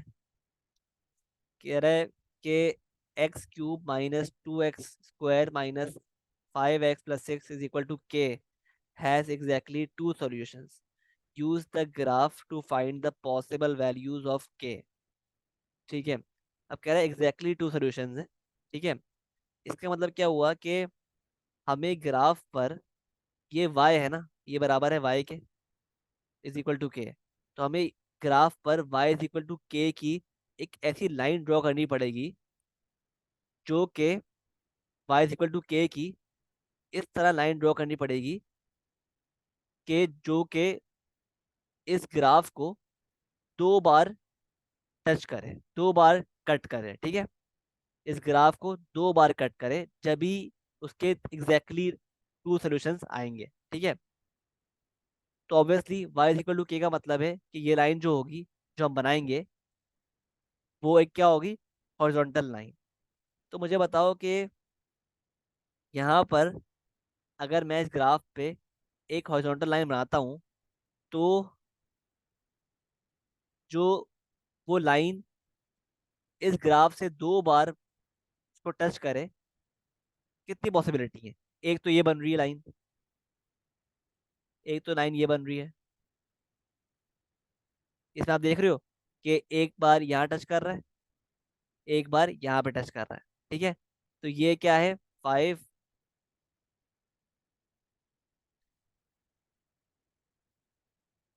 यहाँ से क्रॉस कर रहा है ना। तो ये y की क्या वैल्यू है यहाँ पर,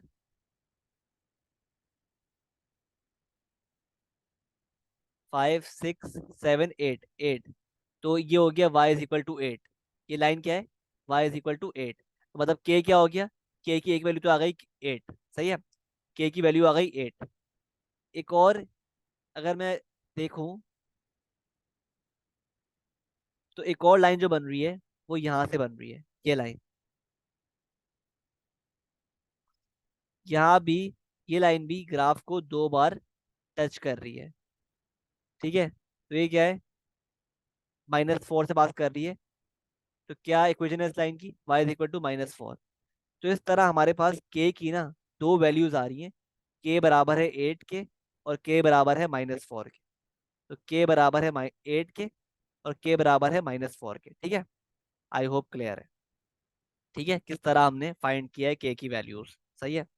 अब क्या बोल रहा है पार्ट 2 में कह रहा है आपसे कि by drawing a suitable line on the grid find the solution of x³ -2x² -7x + 5। अब देखो यार, ये आपको दी हुई है क्वेश्चन में इक्वेशन, ठीक है। और जो हमें ग्राफ दिया हुआ है ना, वो दिया हुआ है इस इक्वेशन का, x³ -2x² -5x + 6। तो अब मुझे बताओ कि मैं ऐसा क्या करूं मैं ऐसा क्या करूं कि ये इक्वेशन जो है वो ये बन जाए। क्या उल्टा उल्टा करते हैं कि मैं ऐसा क्या करूं कि ये जो इक्वेशन है ये बन जाए। तो ऑब्वियसली मैं इसमें कुछ ऐड या सब्ट्रैक्ट करूंगा, ठीक है। तो देख लेते हैं। तो अगर मैं इस इक्वेशन में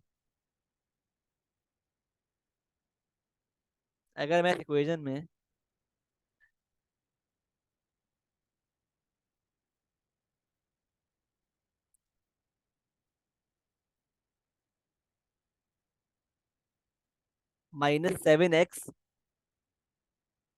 + 2x ऐड कर दूं और इस 5 में +1 ऐड कर दूं, इस 5 में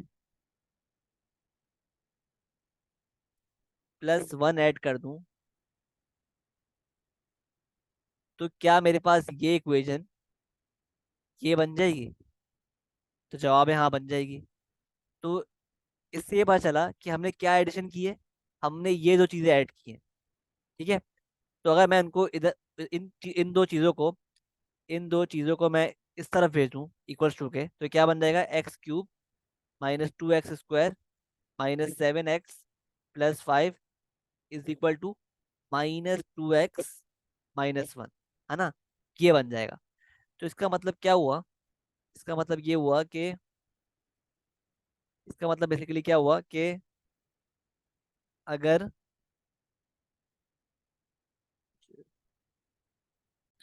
बल्कि हमने उल्टा कर दिया, क्योंकि हमें चाहिए इसका सोल्यूशन ना।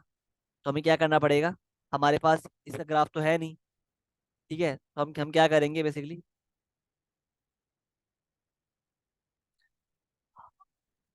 हम जो है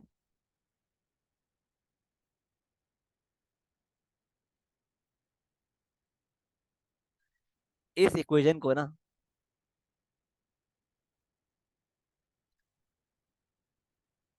जिसका ग्राफ बना हुआ है, मतलब y = x³ -2x³ -5x + 6 = 0 को, इसको हम कन्वर्ट करने की कोशिश करेंगे इनटू दिस इक्वेशन, क्योंकि हमें चाहिए सोल्यूशन इसका, ठीक है। और इसका ग्राफ बना हुआ है हमारे पास, ठीक है। तो अगर मैं इस इक्वेशन में क्या कर दूं, -2x ऐड कर दूं अपने पास से, और +6 में -1 सब्ट्रैक्ट कर दूं, तो क्या मेरे पास ये इक्वेशन बन जाएगी? हाँ, बन जाएगी। तो हमने क्या ऐड किया है? हमने जो ऐड किया है ना, इसको आप भेज दो इस तरफ इक्वल्स टू के। तो ये हो जाएगा x³ -2x² -5x plus 6 is equal to 2x plus 1। ठीक है। तो इसका मतलब क्या हुआ कि आपको इस लाइन का सोल्यूशन निकालने के लिए एक लाइन ड्रॉ करनी पड़ेगी ऑन द ग्राफ, जो कि बराबर होगी y is equal to 2x plus 1 के, जो कि बराबर होगी y is equal to 2x plus 1 के। तो आप y is equal to 2x plus 1 की एक लाइन ड्रॉ करोगे ऑन दिस ग्राफ। ठीक है।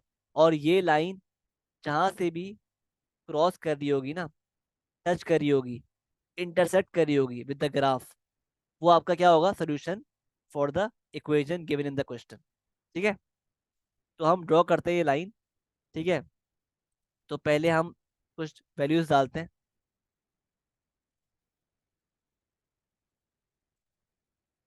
कि अगर मेरे पास x की वैल्यू 0 है तो y क्या आ रहा है, x की वैल्यू 0 है तो y क्या आ रहा है, 1।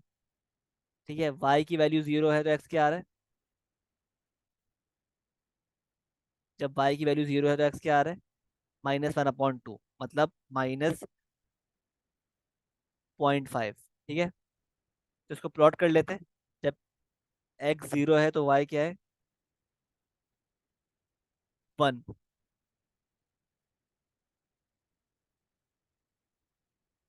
ठीक है।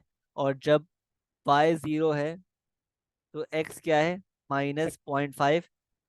क्योंकि ये छोटी वैल्यू है तो एक काम करते हैं, नहीं बल्कि आ रहेगी, -0.5 है ना, बल्कि एक काम करते हैं, एक और कोई इंटीजर वैल्यू निकालते हैं। ठीक है। तो लेट से अगर मैं x की वैल्यू पुट करूँ 2, तो y क्या आ रहा है, x की वैल्यू 2 पुट करता हूँ तो y आ रहा है 5। जब x 2 है तो y क्या है, 5। ठीक है। जब x 3 है तो y क्या है, जब x 3 है तो y है 7। ठीक है। तो आपके पास 3 पॉइंट्स आ गए। अब इन तीनों पॉइंट्स को आपस में जोड़ दो और एक लाइन ड्रॉ कर लो इस तरह। ठीक है। तो आप चेक कर रहे हो ये लाइन जो हमने ड्रॉ की है, ये इस ग्राफ से 3 जगहों पे गुजर रही है, इंटरसेक्ट कर रही है। तो ये 3 आपके आंसर्स हैं, सॉल्यूशंस हैं फॉर दिस इक्वेशन। ठीक है। तो आप जो करस्पॉन्डिंग एक्स की वैल्यू है इन तीनों पॉइंट्स पर, उनको आप मार्क कर लोगे। सही है। वही आपका आंसर होंगे। ठीक है। जो करस्पॉन्डिंग एक्स की वैल्यू है ऑन दीज 3 पॉइंट्स, आप उनको नोट करोगे, वही आपका आंसर होंगे। क्योंकि मेरी लाइन जो है यहाँ पर थोड़ी एक्यूरेट नहीं है, मैंने फ्री हैंड बनाई है। सही है। तो आप with the help of ruler properly draw करोगे तो आपके सही एक्यूरेट आंसर्स आएंगे। ठीक है। आगे बढ़ते हैं। कह रहे हैं point P Q R are points on the circumference of a circle, centre O, angle P O Q दिया हुआ है 8x, और angle R P O X दिया हुआ है, एंगल ओ क्यू आर 24 दिया हुआ है। कह रहा है calculate angle P Q O, मतलब हाँ, ये बोल रहा है पी क्यू ओ। सही है। तो अभी किस तरह निकालेंगे, देख लेते हैं। सही है। तो पी क्यू ओ निकालने के लिए हमें एक्स निकालना पड़ेगा पहले तो। सही है। एक्स किस तरह निकालेंगे, उसके लिए आपको पता है भाई कि अगर आप यहाँ से ओ से आर, आर पे एक लाइन ड्रॉ करो, ओ आर क्या है, ओ आर जो है वो एक रेडियस है ना। तो मतलब जो एंगल ये होगा वही एंगल ये भी होगा, और जो एंगल ये होगा वही एंगल ये भी होगा। तो ये क्या हो गया, जो एंगल पी आर क्यू है वो क्या है हमारे पास, x + 24। ठीक है। और हमें ये भी पता है कि हमें एक और चीज़ पता है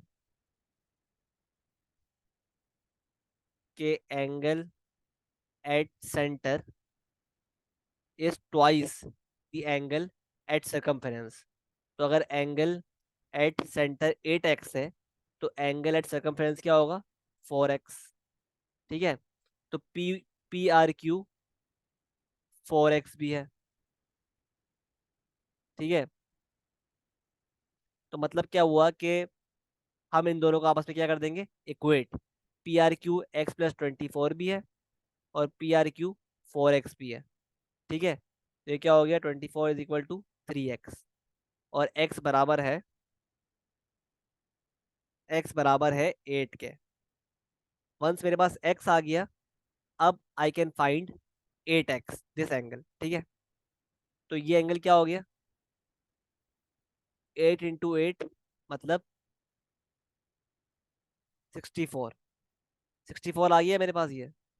और क्योंकि ये ओ क्यू और ओ पी रेडियस है, तो ये एंगल और ये एंगल बराबर होंगे। तो आप 180 में से 64 को माइनस कर दोगे, तो क्या आंसर आ रहा है, 116। और 116 को डिवाइड बाई 2 कर दोगे, तो क्या आ रहा है, 58। वही आपका आंसर है। 58 is the answer for P Q O. सही है। आई होप क्लियर है।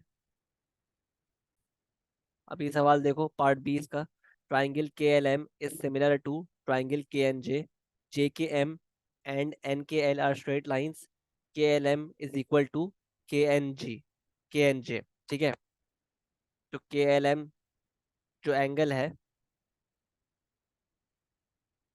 वो बराबर है किसके, के एन जे के। ठीक है, और एल के एम आपको दिया हुआ है वाई डिग्री। ठीक है, और के एल 6 सेंटीमीटर दिया हुआ है, और बाकी सारे मेजर साइड्स आपको दी हुई हैं। और जे के एन एरिया बताया हुआ है ट्राइंगल जे के एन का, वो क्या है, 75 सेंटीमीटर स्क्वायर। ठीक है, अब कह रहा है कैलकुलेट वाई। तो अब किस तरह निकालेंगे वाई। वाई निकालने के लिए आपको क्या करना पड़ेगा, you should know this side L M. ठीक है, आपको एल एम मालूम करना पड़ेगा। सही है, और एल एम निकालने के लिए यू शुड नो, ठीक है, आपको पता है कि, अच्छा, एल एम निकालने के लिए आपको क्या करना पड़ेगा, बल्कि हम एक काम करते हैं, क्योंकि हमें एरिया दिया हुआ है ना, और ट्राइंगल सिमिलर भी हैं, के एल एम और के एन जे, तो हम सिमिलर ट्राइंगल का फॉर्मूला अप्लाई करते हैं ऑन एरिया। तो area 1 upon area 2 is equal to length 1 upon length 2 का स्क्वायर। ठीक है, तो एरिया 1 अननोन है, और एरिया 2 जो है वो क्या है, 75। और लेंथ 1 इसकी ले लेते हैं हम 6। ठीक है, और लेंथ 2 ले लेते हैं 10। तो इससे हमारे पास क्या आ रहेगा, एरिया 1। तो एरिया 1 अपॉन 75 इक्वल टू 36/100। ठीक है,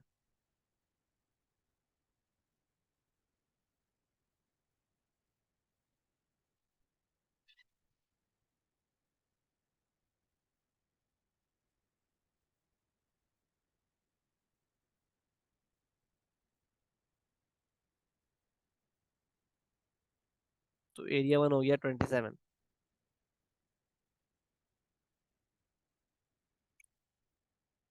ठीक है, तो A1 हो गया 27। सही है, तो 127 हो गया हमारे पास A1। तो अब हमें पता है यार कि ये जो ट्राइंगल है, ये है नॉन राइट एंगल ट्राइंगल, जिसका फॉर्मूला होता है एरिया का हाफ AB sin C, है ना। तो एरिया हम निकाल चुके हैं, 27 is equal to half. A B दिया हुआ है हमें, ए क्या है 6, बी क्या है 10.5, साइन सी नहीं दिया हुआ, सी है हमारे पास वाई डिग्री। ठीक है, तो ये हम निकाल लेंगे। तो ये हो गया 27 × 2 क्या होता है, 54। 54 इज इक्वल टू 6 × 10.5, 63 आ रहा है, इंटू साइन वाई डिग्री। तो sine Y is equal to 54/63 आ रहा है 0.857। ठीक है, तो वाई डिग्री बराबर हो गया साइन इनवर्स 0.857 के, जो कि आ रहा है 58.9 डिग्री। ठीक है, ये आपका आंसर हो गया। ठीक है, तो ये आपका आंसर हो गया फॉर वाई डिग्री। सही है, आगे बढ़ते हैं। 50 क्या आ रहा था? ठीक है, अब क्वेश्चन नंबर 9 की बात करते हैं। कह रहा था cumulative frequency diagram shows the marks obtained by 80 students in a math test. Use the diagram to find an estimate of the median. ठीक है, मीडियन निकालना है, एस्टिमेट निकालना है। तो हम क्या करते हैं, क्या होता है मीडियन?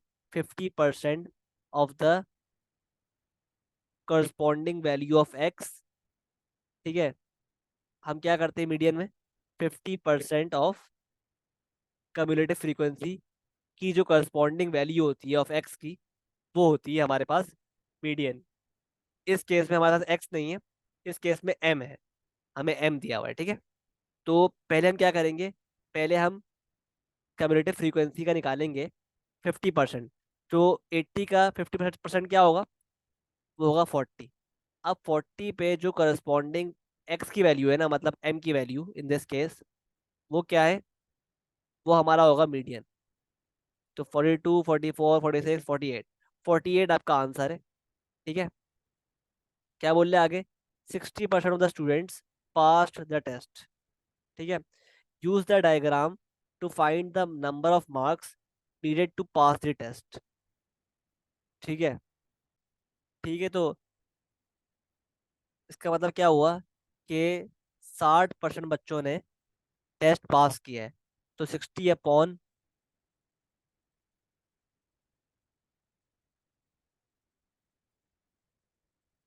60/100 क्या होगा? सही है, तो 60/100 मल्टीप्लाई बाय 80 क्या बनता है? 48। इसका मतलब क्या हुआ कि इतने बच्चे हैं जिन्होंने टेस्ट पास किया है आउट ऑफ 80। ठीक है, तो बेसिकली इसका मतलब क्या हुआ कि अगर मैं 80 में से 48 को माइनस करूंगा तो क्या आएगा? 32। मतलब बेसिकली आपके पास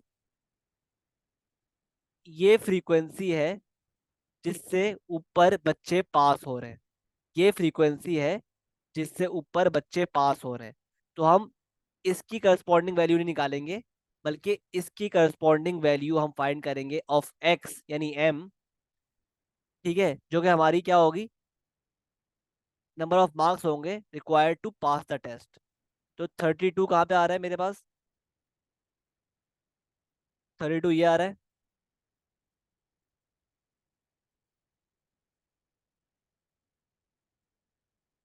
44 बेसिकली वो मार्क्स हैं जो रिक्वायर्ड है टू पास द टेस्ट।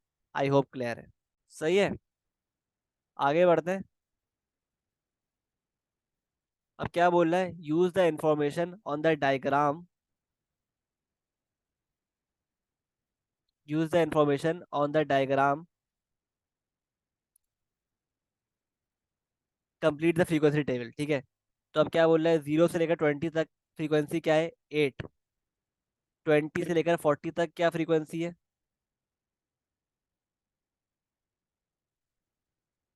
0 से लेकर 20 तक है 8। ठीक है, 0 से 20 तक क्या है? 8। 20 से 40 क्या है?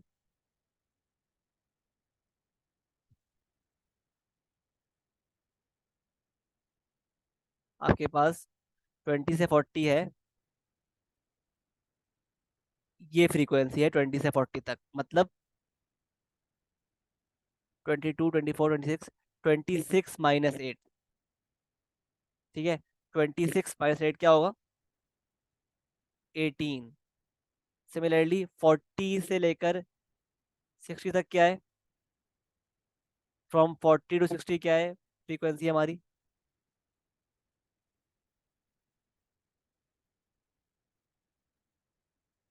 58 है, तो ये हो गई 58 - 26। 58 - 26, 32। सिमिलरली फ्रॉम 60 to 80 क्या है? 60 to 80,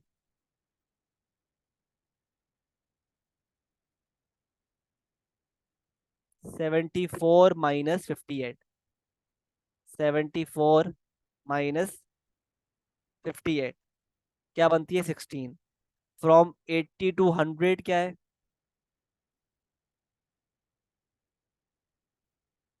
80 - 74 मतलब क्या? 80 - 74 मतलब 6। ठीक है, तो इस तरह आप कंप्लीट करोगे अपना टेबल। ठीक है, आई होप क्लियर है। सही है। अब पार्ट बी में क्या बोल रहा है?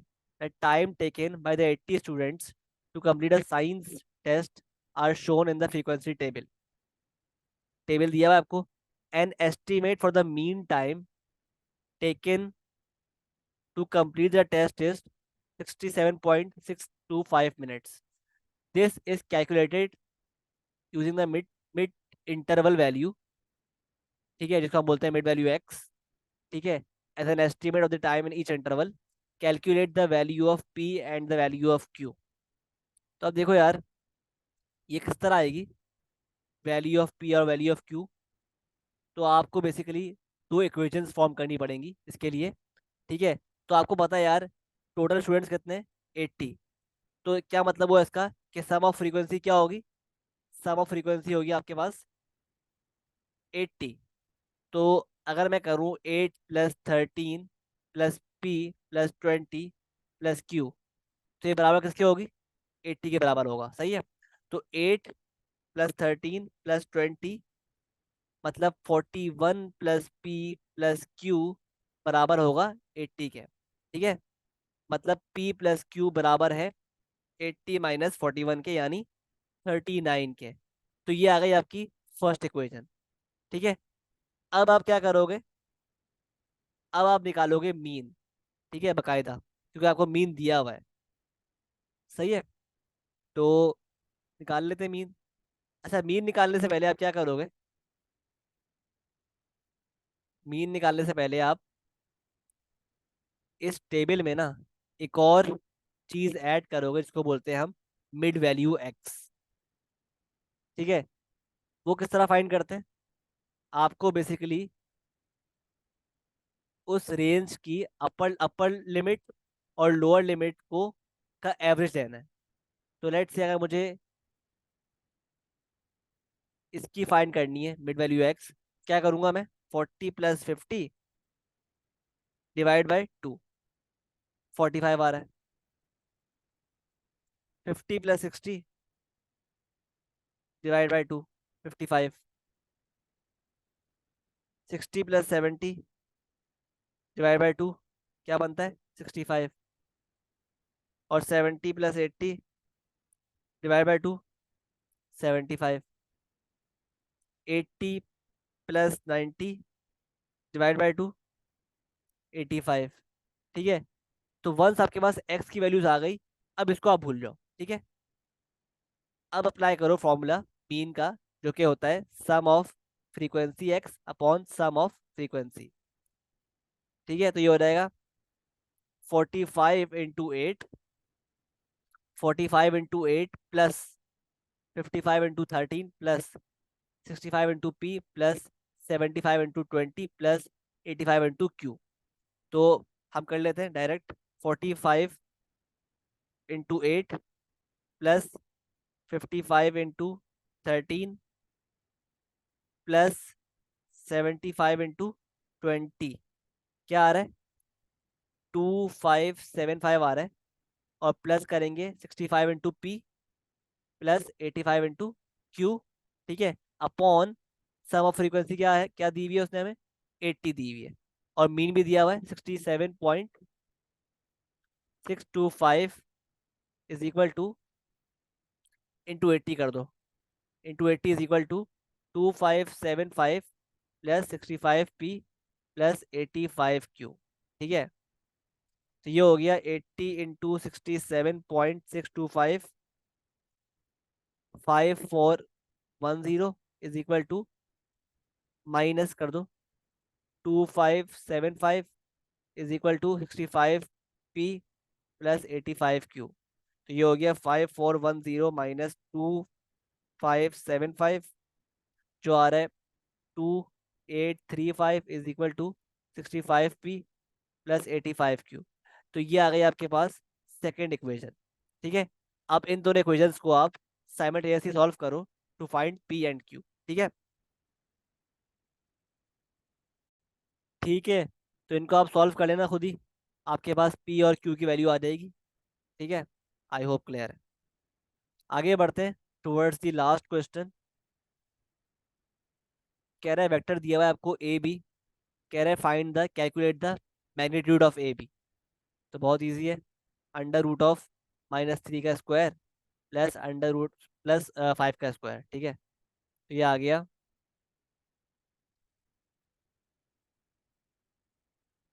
अंडर रूट ऑफ 34, यानी 5.83। ठीक है, सही है। आगे बढ़ते हैं, आगे बढ़ते हैं, अब बात करते हैं पार्ट 2 की। आपको दिया हुआ है ए सी वेक्टर दिया हुआ है 6,2 और सी पॉइंट है, कोऑर्डिनेट्स गिवन है। Find the coordinates of the point A.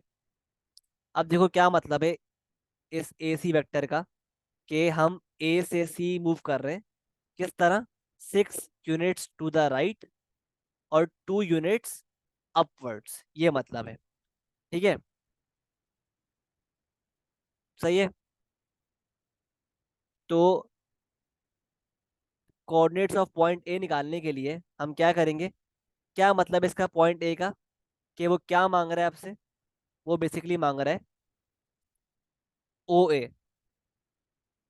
वो बेसिकली क्या मांग रहा है आपसे, ओ ए मांग रहा है। ठीक है, तो ओ ए निकालने के लिए अगर हमारे पास ये लेट्स से ग्राफ है, और ये ए सी बना हुआ है, और ये ओ है ओरिजिन, हमें ओ ए निकालना है, तो हम किस तरह मूव करेंगे, पहले हम ओ सी मूव करेंगे, फिर हम सी ए मूव करेंगे, है ना। तो ओ ए बराबर है ओ सी प्लस सी ए के। तो हमें ओ सी उसने दिया हुआ है,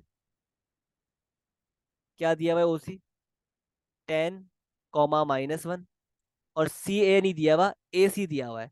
जब ए सी 6,2 है, तो सी ए क्या हो जाएगा, -6, -2। इनको आप ऐड कर दोगे, ओ सी क्या है 10, -1 प्लस सी ए क्या है -6, -2। तो ये हो गया बराबर 10 प्लस -6 के, जो क्या आ रहा है 4, और -1 प्लस -2 के, जो क्या आ रहा है -3। तो कोऑर्डिनेट्स क्या आ गए ओ, ओ ए के, मतलब ए के 4, -3। ठीक है, आई होप क्लियर है। अब पार्ट बी में कह रहा है कि B is the mid point of A D, find the coordinates of point D. ठीक है, तो क्या बोल रहा है, इसका मतलब क्या है कि ए बी जो है ना, जो ए डी है, वो क्या है 2 टाइम्स ऑफ ए बी। ठीक है, तो A D is 2 times of A B, हमें दिया हुआ है ऊपर -3,5, जो क्या बनता है -6, 10। ये आ गया ए डी। अब वंस ए डी आ गया, हमसे क्या मांग रहा है, कोऑर्डिनेट्स ऑफ पॉइंट डी, मतलब ओ डी मांग रहा है। तो हमें ओ डी निकालना है। ये लेट से हमारे पास, लेट से ये ए डी है और ये ओ है। तो ओ डी निकालने के लिए हमें पहले ओ ए मूव करना पड़ेगा, फिर ए डी। तो O D is equal to O A plus A D. तो ओ ए क्या है हमारे पास, ओ ए हम निकाल चुके हैं पिछले पार्ट में, 4, -3 प्लस ए डी क्या है, अभी निकाला हमने -6, 10। तो ओ डी क्या आ गया 4 - 6 -2 हो गया, और -3 + 13 10 हो गया। तो ओडी आ गया -2, 10। ठीक है, आई होप क्लियर है। एक गलती हो गई है हमसे। -3 + 10 क्या होता है? 7। यहाँ 7 आएगा, -2, 7। ठीक है, आगे बढ़ते हैं। अब क्या बोल रहे हैं? The diagram shows triangle O P Q, और ओ पी दिया हुआ है पी, ओ क्यू दिया हुआ है क्यू। ठीक है, और ये बताया हुआ है कि R is the mid point और O Q such that O R is equal to 2 R Q। ठीक है, O R is equal to 2 R Q। मतलब अगर ये 1 है तो ये क्या है? 2। ठीक है, क्या मतलब हुआ O R is equal to 2 R Q का? कि O R upon R Q क्या है? 2/1। मतलब O R ratio R Q क्या है? 2:1। सही है। और एस मिड पॉइंट है पी क्यू का। ठीक है, express as simply as possible in terms of P and और Q. P Q, P Q निकालना है। ठीक है, मतलब ये पी क्यू निकालना है हमें। तो पी क्यू निकालने के लिए सिंपली किस तरह मूव करेंगे? पहले हम मूव करेंगे P O plus O Q. तो पी ओ, हमें ओ पी दिया हुआ है, तो पी ओ क्या हो जाएगा? -P। ओ क्यू क्या हो जाएगा? +Q। तो ये हो गया Q - P। फिर क्या बोल रहे हैं? ओ एस निकालें। ओ एस निकालना है। किस तरह निकालेंगे ओ एस?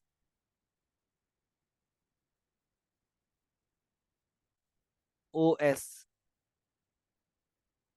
अब देखो भाई, ओ एस निकालना है। पी नो के एस जो है मिड पॉइंट है पी क्यू का, और पी क्यू क्या है? Q - P। तो पी एस क्या हो जाएगा? अगर पी क्यू Q - P है तो पी एस क्या हो जाएगा? 1/2 Q - P, है ना?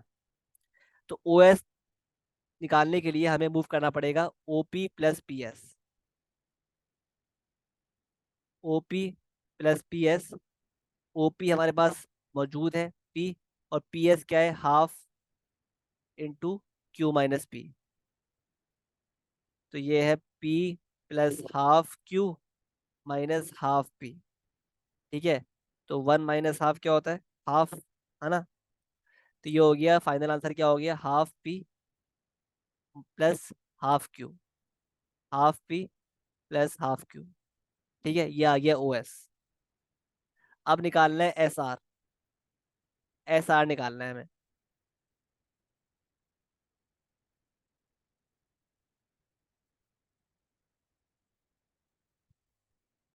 ठीक है, तो एस आर निकालना है ना? तो एस आर मतलब क्या है? किसकी बात कर रहा है वो? एस से आर। ठीक है, ये मांग रहा है।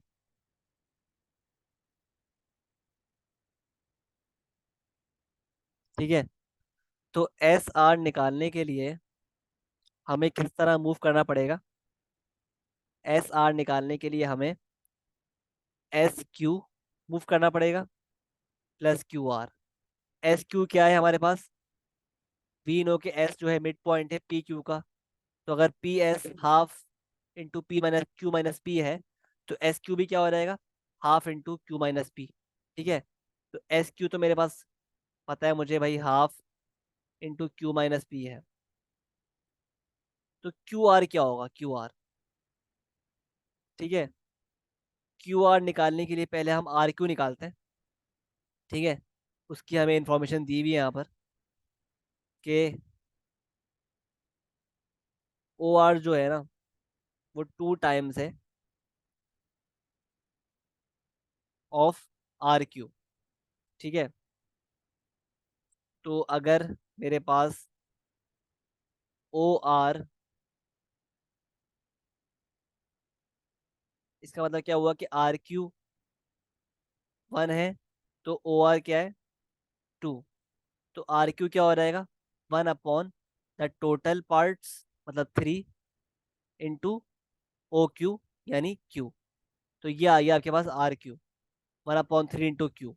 सही है। तो जब आर क्यू मेरे पास 1/3 क्यू है, तो क्यू आर क्या हो जाएगा? -1/3 क्यू। ठीक है। और मुझे एस आर निकालना है, तो एस आर क्या हो जाएगा? बराबर है S Q plus Q R के। एस क्यू क्या है? Half into Q minus P. Q are क्या है? -1/3 क्यू। ठीक है। तो ये हो गया half Q minus half P -1/3 Q. तो ये आ रहा है 1/2 -1/3 क्या बनता है? 1/6 Q, one upon -1/2 P +1/6 Q. ये आपका आंसर है फॉर एस आर। ठीक है। आई होप क्लियर है। ठीक है। तो विद दिस हमारा जो आज का पास्ट पेपर है ये एंड होता है। ठीक है। आई होप सब कुछ क्लियर है, कोई मसला नहीं है आपको। ठीक है। तो मिलते हैं नेक्स्ट वीडियोस में, तब तक के लिए अल्लाह हाफिज़।